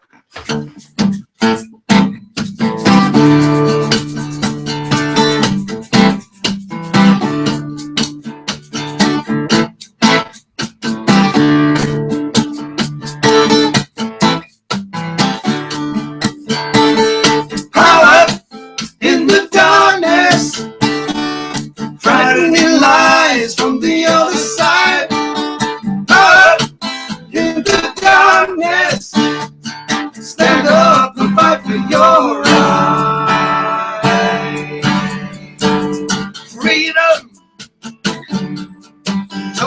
about your freedom. Freedom to choose what to do with your body. Freedom to believe what you like. Freedom for brothers to love one another. Freedom for black and white. Freedom from harassment, intimidation. Freedom for the mother and wife. Freedom from big brothers' interrogation. Freedom to live your own life. I'm talking about her in the darkness, finding the light from the other side. Power in the darkness, stand up and fight for your rights.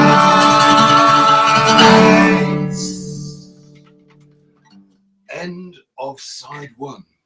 We'll leave the transmission going because if we stop it, it'll be all cut off and we won't be able to get back to you. But the room is going to go empty for about 10 minutes while we go and use the toilet, make a cup of tea, pull the blinds, feed the dog, do all that stuff. So what time have we got now? What time does the computer say? 9. 10 past. It says 10 past 9. 9 or 10 minutes past 9. So let's see you back here. Say 1/4 past, 6 minutes. See you then.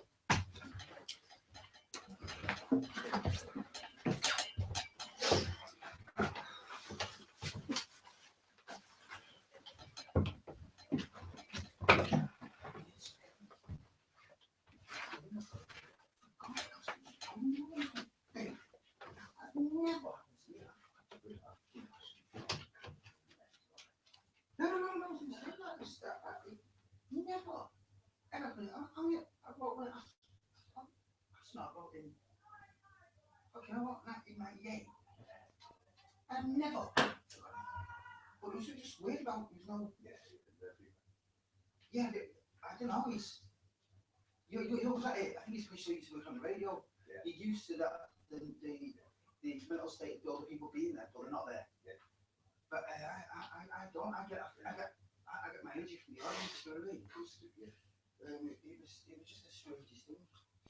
I was going to say, what do you think? What are your thoughts on it? I don't know. I'm the last person to judge because I just did it. But does it work?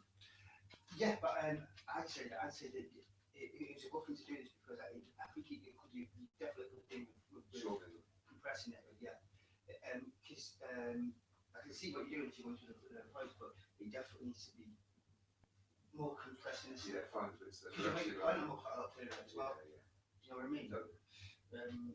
Well, this was. Well,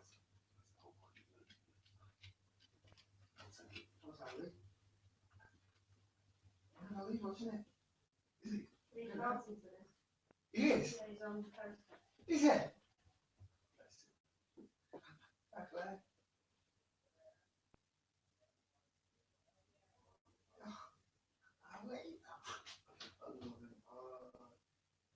Do you want to remind yourself that's not what I can do? Just rather than say no.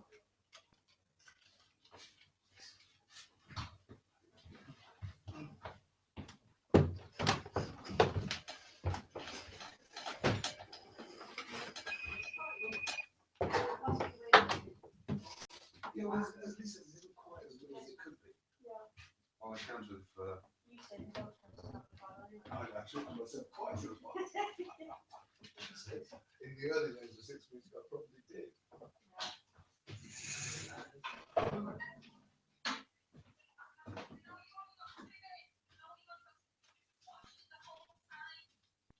Hello? You are? We're meant to be back on in 2 minutes, aren't we? No, we're going to go back on in 2 minutes. I'm going to remind myself of that's not good enough for that. It's not believe it. I don't get.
Right.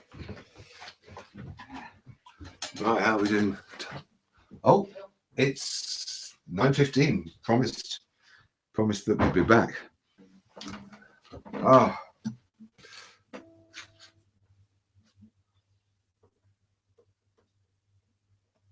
So, are you all still there? Yeah, you are. 12 viewers still. And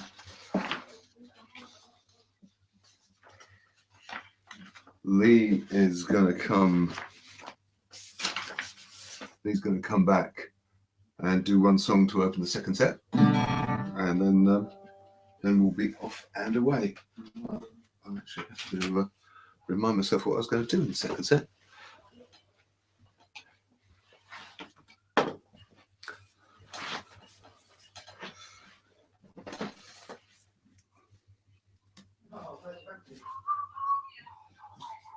I've got to go. I've got to go. I love you. You said you paint me a picture. Well, go on paint it for me now.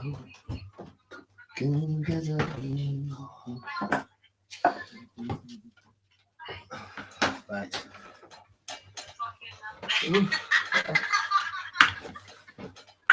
Let's draw the blinds.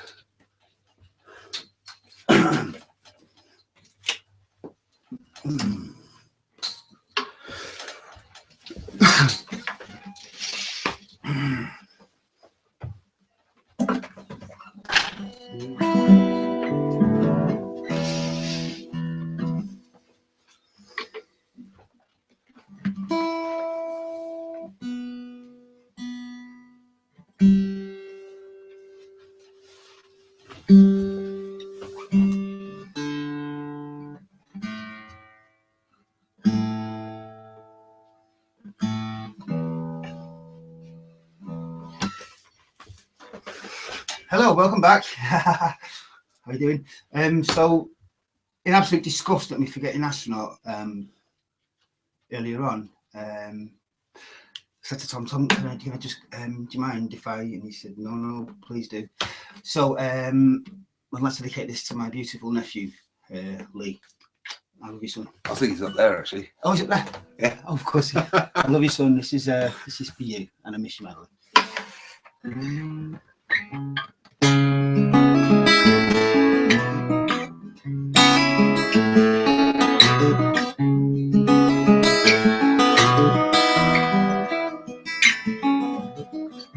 You try to go to sleep maybe once or twice a week, but it really doesn't matter if you're up or down. The weatherman's had his say. He didn't want to give the game away, so keeps you guessing and you don't know why. But if your friends could see you now, they'd never believe you. They just say you got above yourself. It's only a matter of time. You go from town to town with nobody close around you, and you still look for something new to say. You can't, and it gets you down, so you keep your feet firmly on the ground, and you see through all the bullshit, cause they'll take it away. If your friends could see you now, they don't believe you. They just say you got above yourself. It's only a matter of time. Do you want, didn't I? Oh yeah, I do it all the time.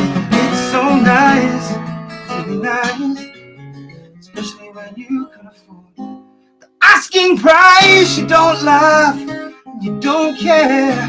You got the makings of a millionaire. So how does it feel to be on top of the world? Cause you said you paint me a picture, so go on paint it for me now. You said you show me the way forward, show me how to get out. You wanna be a football player, you've got to be in a band. You just got to do something before it all gets out of hand. You got your education and that's all right for you.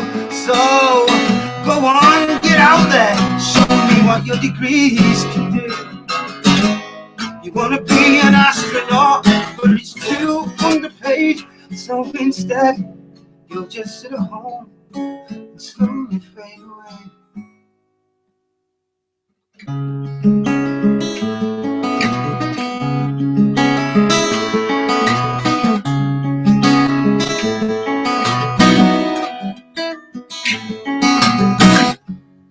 Your friends could see you now, they never believe you. They just say you got above yourself. And it was only a matter of time. Hey. Thank you. Cecil. There we go. I think this would be a good format, actually. Have you come and do a song to open the second set as well, because so that it's kind of content, both sets open with a short set from you. That'd be nice. Yeah, well, I think it'd be nice. Yeah, really want to, yeah. Make it more of a thing. Yeah, as I say, this is a tryout to see what's going to work from the tour next month, and make sure that people feel they've had a good show. And Lee's just reminded me while we had the interval that one of my own sayings, which is I'm always telling bands when they're rabbiting away on stage, just because something's true doesn't mean it's necessarily interesting. And so I'm going to definitely be going through the recording of this afterwards, working out which were the true bits and which were the interesting. Well, it was all true, but not all of it was necessarily completely fascinating. But we'd love to have your feedback on that subject as well.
I shared a management office with Pink Floyd and a record company, actually, around 1979.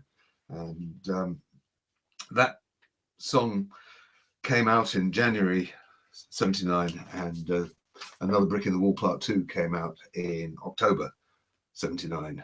And it's possible that Roger Waters heard that We Don't Need No Aggravation and thought, oh, We Don't Need No Education would make a good theme. Maybe he didn't, but either way, the thing that's most kind of galling about it is that for years afterwards, whenever I went out and sang that song live, people go, Pink Floyd rip-off. So what can you do? I co-wrote that with Peter Gabriel, who I had met during the kind of height of TRB, when we had played 2 sold-out nights at Hammersmith Odeon, and with the blessing of our Pink Floyd's manager, who was looking after us, Harvey Goldsmith promised we could have Christmas Eve at Hammersmith Odeon as a special favour.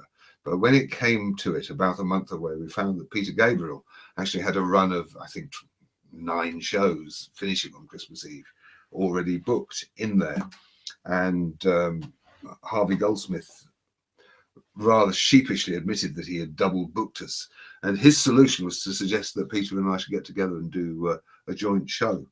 And I didn't know Peter Gabriel from Adam. I certainly didn't know anything about his music, but we met. We got on with each other pretty well. We were the same age, had similar taste in music, and we wrote some songs together to perform at this joint gig.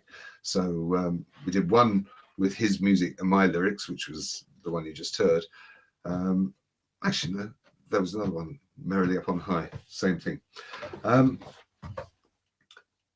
So I managed to get to perform with Peter Gabriel and co-write with him, and that's didn't do us any good. The single got to, I think, number 50 something in the charts, and the lyric was all about Dolphin Taylor walking out on the band just as we were about to make our second album. So if the lyrics are a little bit bitter, that's probably it was informed by that, although Dolphin and I have since kissed and made up.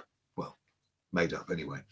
The other person I got to write with around that time, against all expectation, was Elton John, because there was the Guinness Book of Pop Records had its second edition, came out in 1979. They shot a special photograph to go in the front of it of people who had had hit records in the previous kind of 30, 40 years.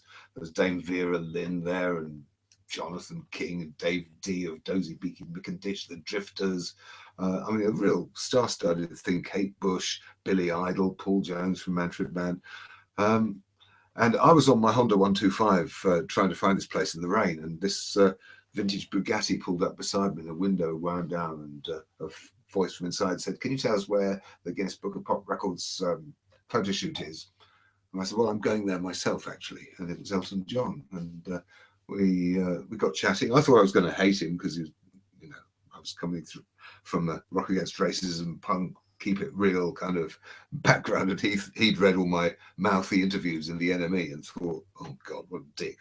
And yeah, we thought we'd hate each other, but we actually got on really well. He was a nice man, and we wrote some songs together. And of the songs we wrote, I think my favourite is the one I'm going to do now, which Elton had this bit of music, but he didn't have any words for it, and just gave it to me on a cassette. In fact, I went round his house with my portable cassette recorder, and he played it and I recorded it, and then I went away and wrote some lyrics and sent them to him in the post. Didn't hear anything back for 6 months. I thought, oh God, he hates them. And then he got in touch and said, "I think it's great. I really like the song." And I'd written this lyric all about that heartbreaking time in 1966 when I'd been in love with the other guy at school, and he made a pop video for it, which was set in a boarding school, and they didn't tell the school authorities what it was all about. Never mind.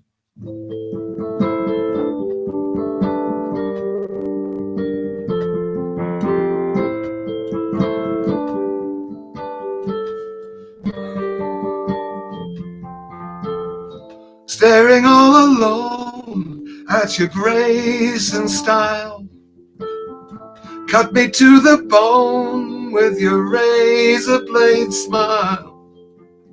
Cynical and lean, I lie awake and dream about you.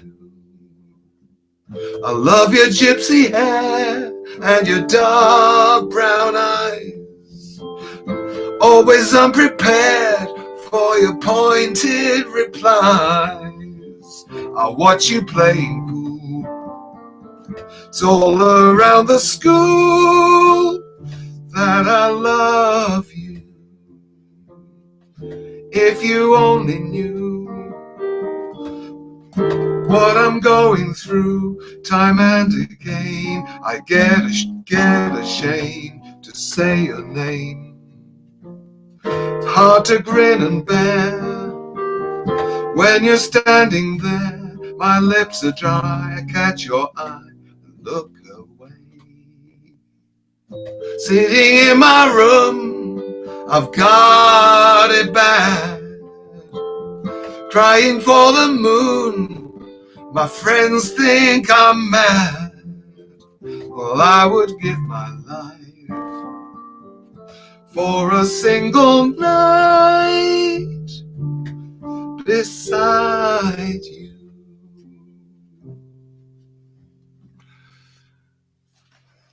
It came from the heart, that one, but it seemed to work for him too. Meantime, TRB fell apart in bitterness and acrimony. Dolphin had already left. Mark had already left. There was only me and Danny left, and we were kind of falling apart from each other as well, because whenever there's success, everybody becomes a bloody expert. So I started telling Dolphin how to play his drums. He'd started telling me how to write songs, yeah, in the meantime, there's all this pressure to deliver more great songs. And Dolphin had said just before the second album, he said, you know, we haven't got enough good songs for this album. Now, I should have listened to him, but I didn't hear what he was saying. He was saying the truth, which was that TRB2 didn't have such good songs as Power of the Darkness. He was saying, merely making a statement of fact that we could perhaps do something about. I heard him saying, your songs are shit, and reacted angrily to that. So this is the way that bands fall apart, and we did. And I thought I'd start all over again and start a new band, start in the pubs and build a whole new thing. After all, it worked with Cafe Society. I'd walked out, formed a new band, it all went well. So why didn't I walk out of TRB, form another new band, and it would all go well? It didn't. I formed a band called Sex 27, which I completely bankrolled out of all the money I'd made, such as it was, from TRB. And then our management company went bankrupt, and then the taxman came round. That's coming up in a moment. Here's a Sex 27 song. The lights of home are burning low. I'm not ready. I'm not ready. And time ran out a little time ago. I'm not ready. I'm not ready. The ranks are closing and the lines are drawn. I'm not ready. I'm not ready. They call for surrender and it's almost dawn. I'm not ready. I'm not ready. And I'm down, down, down, down on my knees. I'm not ready. Down, down, down, down on my knees.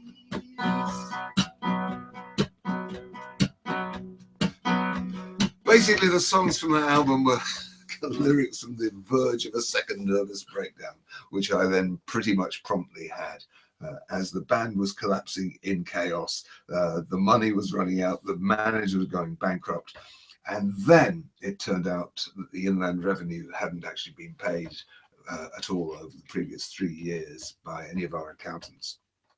And they started calling up and saying, you know, that gig you did in Aberystwyth University in 1978, there doesn't seem to be any VAT collected from that. And I've got no idea. So I got to know Mr. Jenkins, the VAT man, quite well on the phone. And I had to sell everything that wasn't nailed down before packing my guitar and my 4-track cassette Porter Studio and my Space Echo into an Austin A40 and fleeing to Hamburg, where the VAT man couldn't then levy distress on my goods and chattels and remove my one last remaining asset, the little Muse flat that I lived in. So I put an advert in Melody Maker for all these bits of equipment I was selling off. And this is where the Eddie Grant story comes in, because I had all these flight cases and a few odd microphones and bits and pieces left over that pretty much useless to anybody. I was trying to flog them off at bargain basement prices. And these two guys turned up to have a look at it. And they had combat fatigues and big boots and long dreads and heavy Barbadian accents. And one of them saw this Tom Robinson band logo on the side of one of the flight cases and said, yeah, Tom Robinson, what happened to him then? And I said, well, actually, I am Tom Robinson. And he brightened up and he said, you know, divest yourself of all this. You don't need this. You know, you'll come back. You'll write more songs. And we're back. You can buy it all again when you need it. But divest yourself for now. You'll come back. I said, well, sure. Look at Eddie Grant. He said, I am Eddie Grant. And I swear to God, this is actually true. It really happened. I've told it so many times. And I think, no, I must have really made it up. No, it was actual Eddie Grant. And he bought a Shure SM58 microphone, which is the last thing of any value that was left in that lockup. And I've fled and went to Hamburg. And Hamburg, the day before I got on the ferry to Hamburg, I went down to visit Peter Gabriel at his, quite big by then, studio at Ashcroft Farm. And he gave me a bit of music that he'd written. He was showing me his Linn drum machine, and I was going, that sounds brilliant. He said, well, I'll make you a tape of that, and then you can use it and write a song around it. Actually, there's some chords that go with it, and so there's this drum was going, boom, boom, boom, boom, boom, boom, boom, boom, boom, boom, boom, and there were these chords.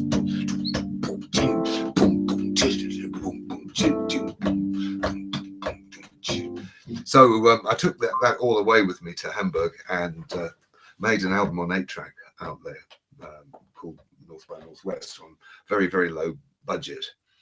And couldn't think of any words to go with this Peter Gabriel music until we were actually mixing the album. We'd done the backing track for it and we'd recorded all the other songs. And I had to go away into an office in the studio building and actually sit and write something. And I ended up writing this song.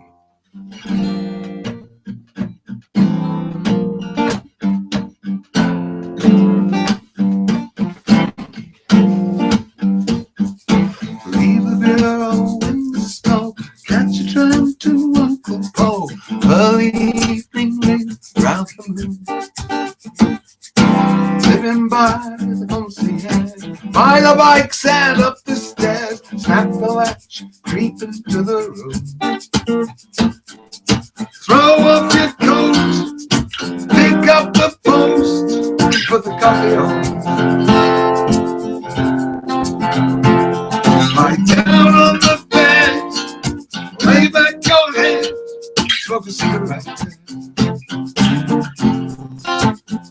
Listen to the radio, woo, woo. Listen to the radio, woo, woo. Just listen to the radio, woo, woo. Listen to the radio, woo, woo.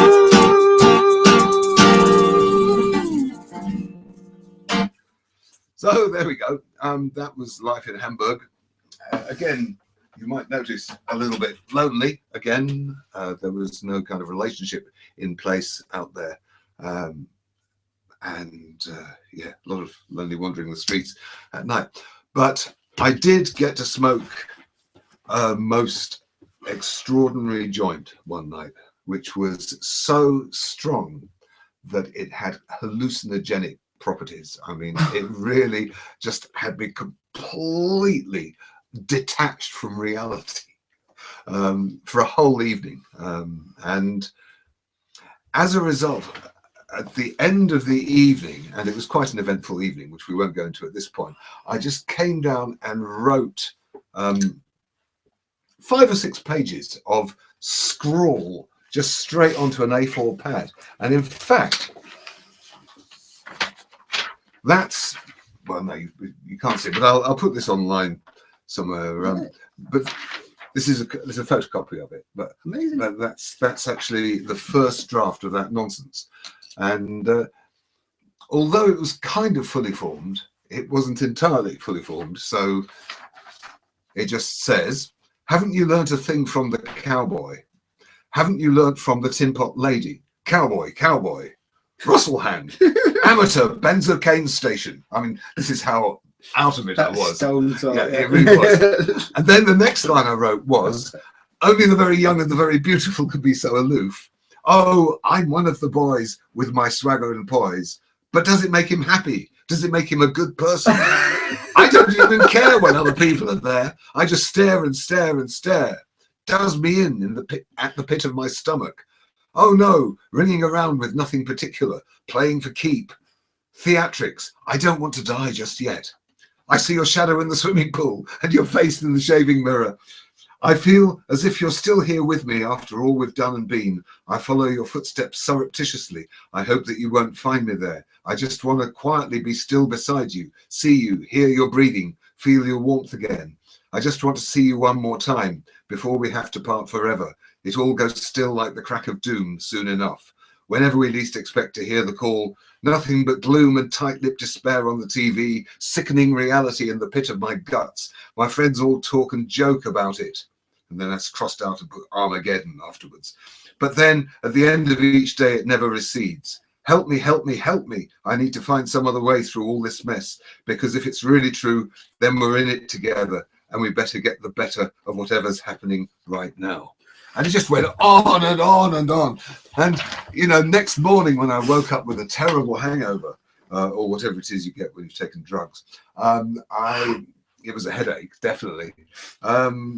I went, well, I don't know what this is, but that certainly isn't my comeback single. And how wrong I was. Well, you were. So, yeah, as it turned out. So it took a while. It took a while. And I'm conscious of rambling and saying stuff that's true rather than interesting. So I'm going to move fairly smartly along rather than go into the technicalities of how that song got written. But I did eventually get to record it. And I took it round pretty much all the record companies in London that I knew, and they pretty much all turned it down. In fact, my German record company actually dropped me from their label because of War Baby. I had this lovely A&R man called Jörg, and he said, you know, Tom, it's hardly another 2468 Motivate. And he was right, it wasn't. So luckily, there was a man called Mark Dean who really believed in the record, and he helped find a pressing company that would put it out nominally on my own label, and it came out on Panic Records, my own supposed label, and got to number 6 in the charts. And I nearly went bankrupt as a result of that, because they obviously paid 6 months in arrears. And in the meantime, everybody I owed money to said, oh, look, he's got a hit record. We'll come and call in our debts. So it really nearly did me in completely. But actually, I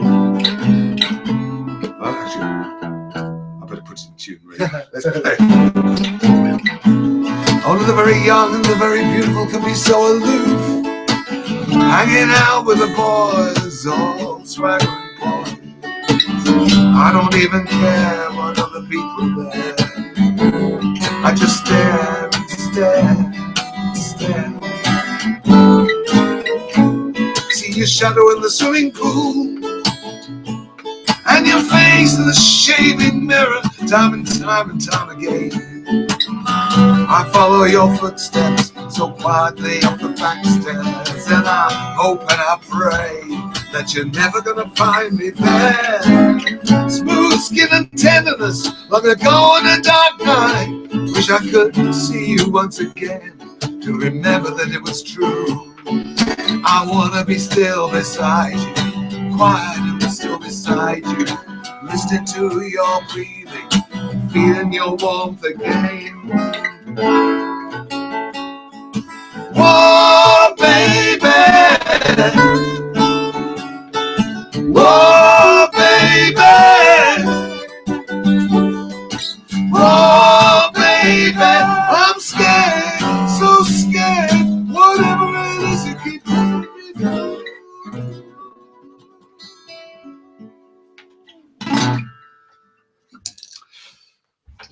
So, that gave me a whole new career, having a comeback hit. Because if you're a one-hit wonder, which I basically was with 2468 Motorway, people think, oh well, he had his moment, that's all over. If you have another hit sort of 6 or 7 years later, they think, oh, you never know, he might do it again. So they never quite write you off in the same way as they did the first time around. And I was able to sustain 30-year career as a performing, touring and recording artist. However, the first time I played War Baby properly live in its finished version, complete with the sax part that Mark Ramsden made up to go on the choruses, was at a gay switchboard benefit at the end of 1982, organised by a man called Peter Presland, and it was at the Albany Empire in Deptford, and it was at that gig, which is recorded under the title Coming Out Ready or Not, that I met a woman who would later turn out to be the person I wanted to spend the rest of my life with, against all expectation. It didn't happen instantaneously. It took about 4 years being in the same circle of friends before we kind of really gravitated towards each other. But we did, and it gradually dawned on me that this was the person I wanted to spend the rest of my life with.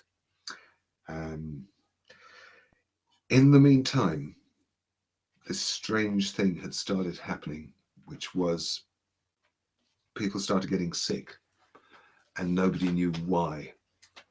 Gay men were getting sick, and people say, oh, it's come from the Americans, so if you don't sleep with an American, you're going to be all right.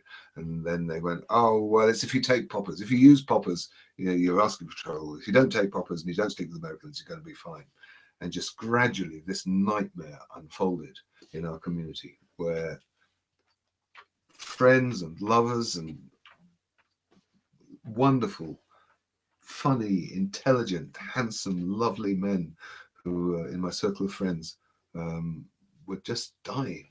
They were just becoming old men in this course of 3 or 4 months and withering away. And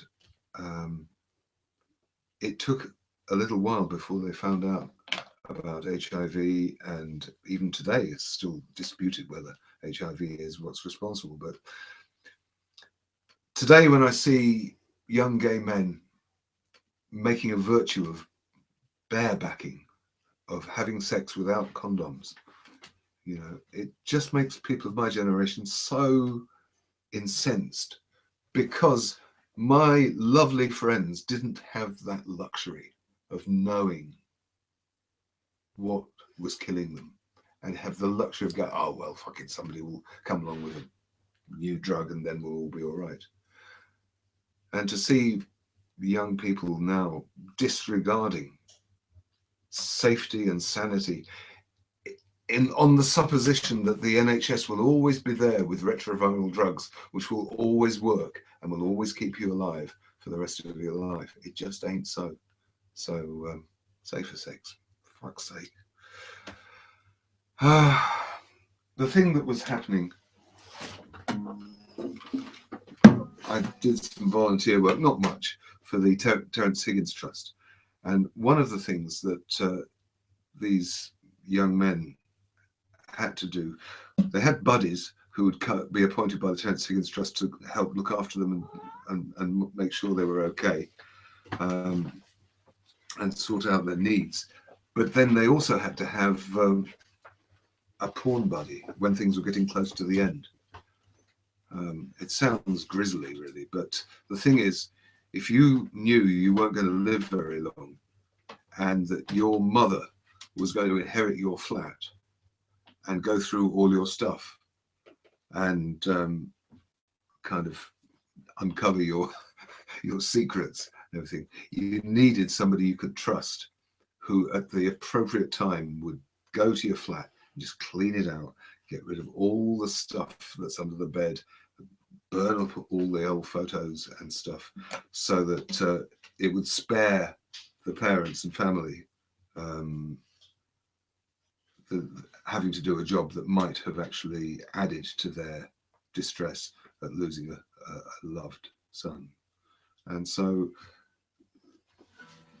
inspired by one of Adam Miles Jones's stories about the executor, this is a song from the latest album, Only the Now, called Home in the Morning, which is the title of this tour.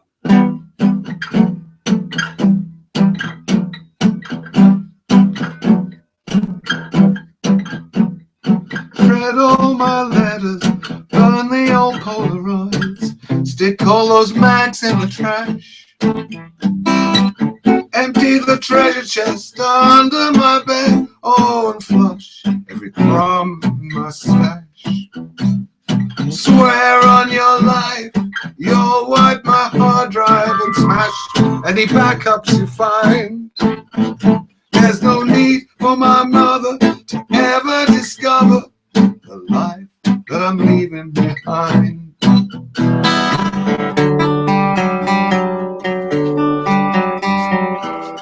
Goodbye to London, so long to St. Mary's, so sorry I couldn't stay. You nephews and nieces, I love you to pieces, but I'm going home in the morning. I think we should probably exclude the cats and the dog in case of any further interruptions. It's not something that you normally get at gigs, although we used to have a dog called Harry, who used to turn up and wander on stage and sit down in the middle of a show, and of course everybody would then be watching the bloody dog instead of listening to the song, wondering what he was going to do next. So there we go.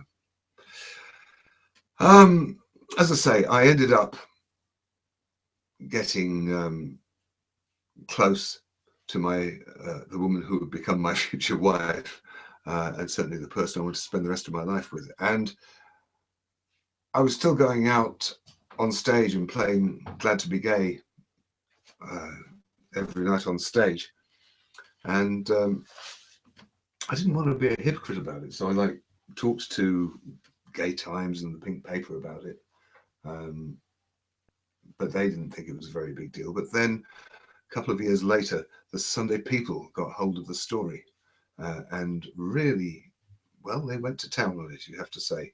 And we ended up with Britain's #1 gay, in love with girl biker. There we go. My Passion for Blonde by rocker Tom Robinson. We're just going to have a quick ejection of the animals here.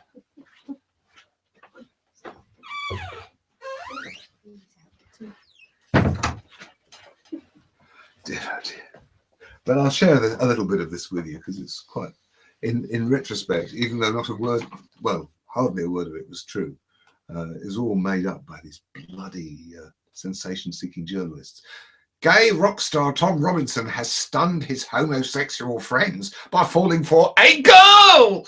Capital letters. But it's no ordinary affair. His new love is a butch beauty who wears leathers, rides a motorbike, and openly boasts that she's a lesbian. The crazy mixed-up romance began when 38-year-old Tom met 33-year-old blonde Sue Brearley at a gay switchboard party. He was with a bloke, she was with a girl, but by the end of the night, the odd couple had ditched their original dates and left together. They've been inseparable ever since. But Robinson, whose 1978 hit Glad to Be Gay made him the idol of the gay movement, insists, I haven't betrayed my homosexuality. I've had plenty of affairs with men who considered themselves heterosexual. Blonde Sue was less forthcoming. She arrived at their Muse flat in Hammersmith, West London by motorbike, wearing macho leather biker's leathers.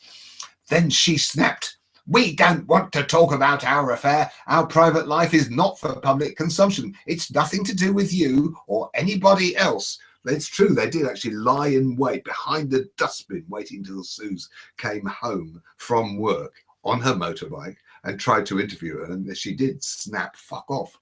But that's how they interpreted it. While the affair has dismayed Robinson's gay friends, he admitted his father, a wealthy middle-class businessman who got the OBE in 1978, is delighted. He is very relieved, says Robinson. When I took Sue home, she gave me a present.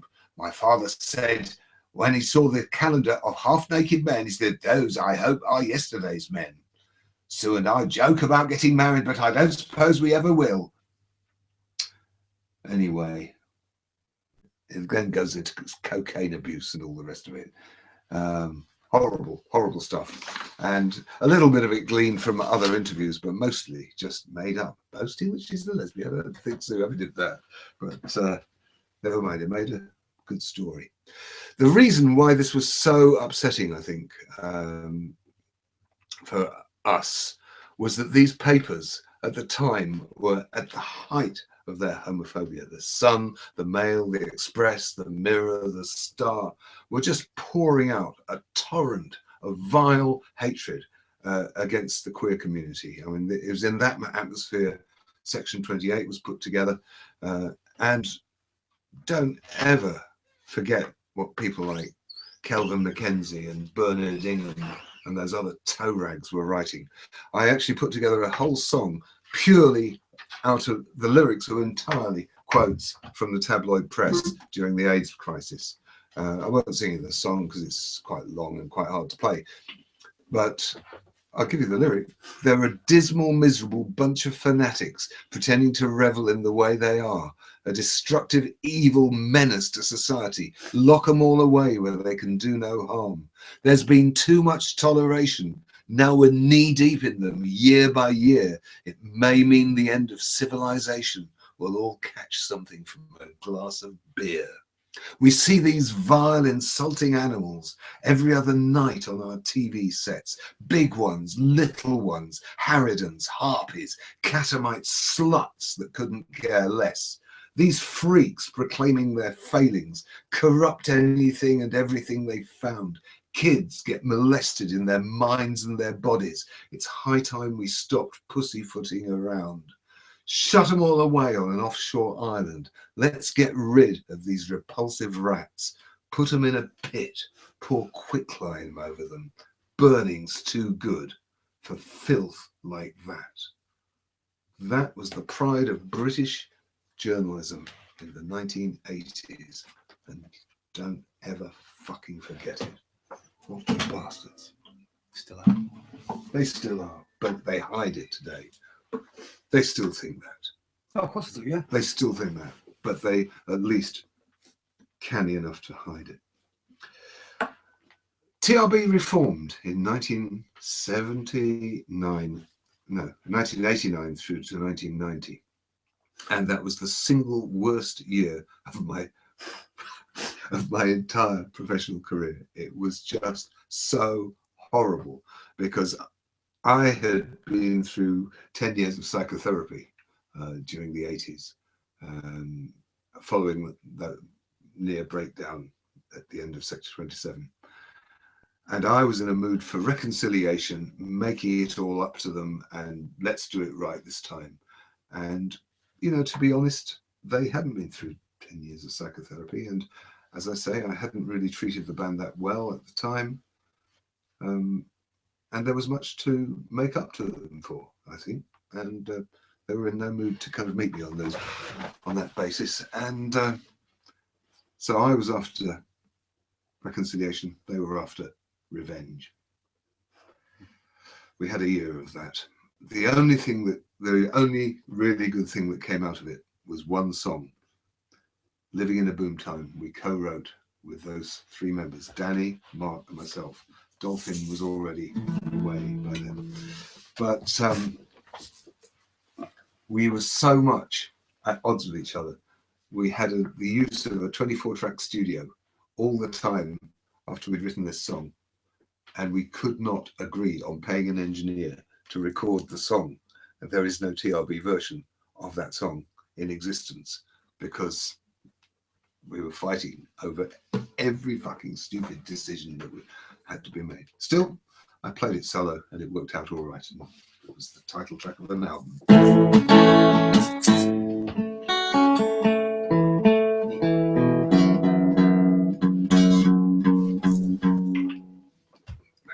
Might as well just get this in tune. Singers, we've still got 12 viewers. I can't believe it. I bet people just put it on in the background and they're making their dinners. Are you still there, folks?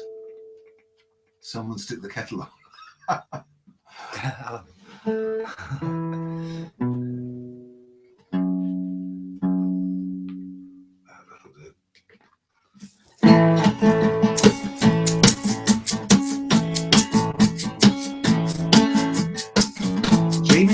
out at the gym. No more dangerous living for him. Given up alcohol and ecstasy. Ever since he diagnosed HIV. No more parties, no more trips. Wise up, suckers. Read my lips. These are your opportunities. Knock, knock, knocking in the boom time. New opportunities. Let's forget about the gloom time. These are your new opportunities. Knock, knock, knocking in the boom time. New opportunities. Let's forget about the doom time. Soon time. Living in the boom time. Living in the boom time. We're all living in the boom time now.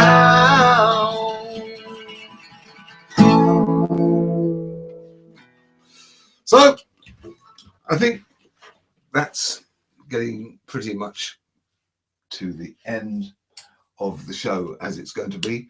I'm not sure which songs ought to go there at the end, whether we should come back and do full-length versions of a couple of the ones that we did very short versions of earlier on, or perhaps play some of the songs from the newer album. So I'd welcome your feedback on that if you want to get in touch, either on the Castaways Facebook page or via Twitter. You'll find me at Freshnet, those of you who are on Periscope and Twitter.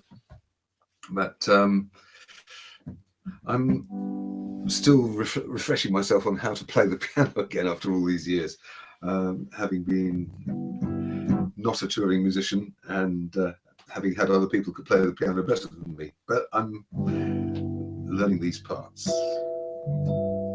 This is the title track of the last album, and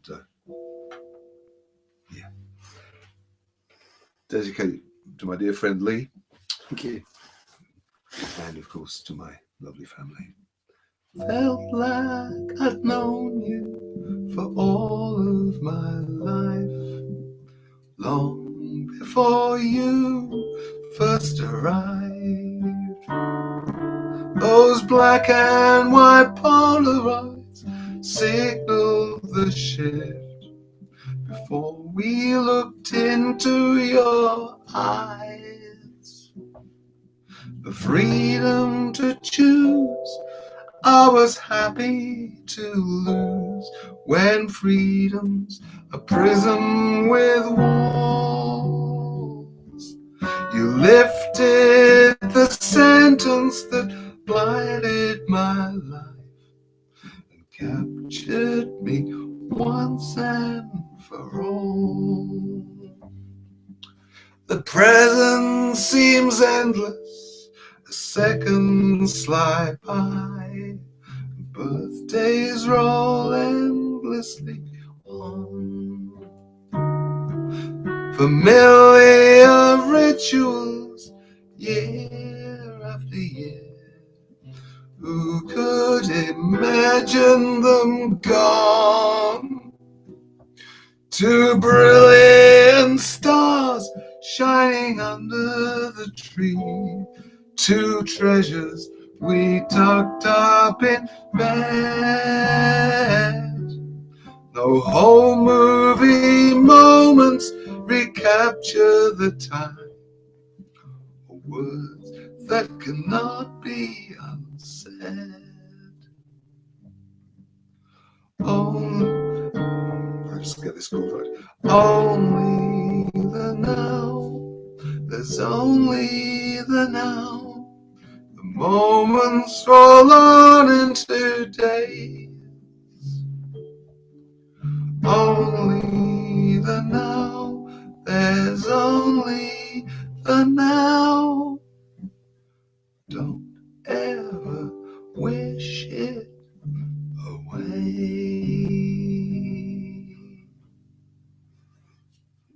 Thanks for joining us. Come and see us on the shows. Do give us your feedback. We'd love to see how we can make the show better. And if you have suggestions for songs that would be good to reintroduce at the end or to close the show with, or something that Lee and I can sing to end the show with, then we'd love to hear from you. I'd love to have your suggestions, and really, really appreciate you taking the time to help us by watching this rehearsal and giving us your time. We love you. We leave you. Thank you.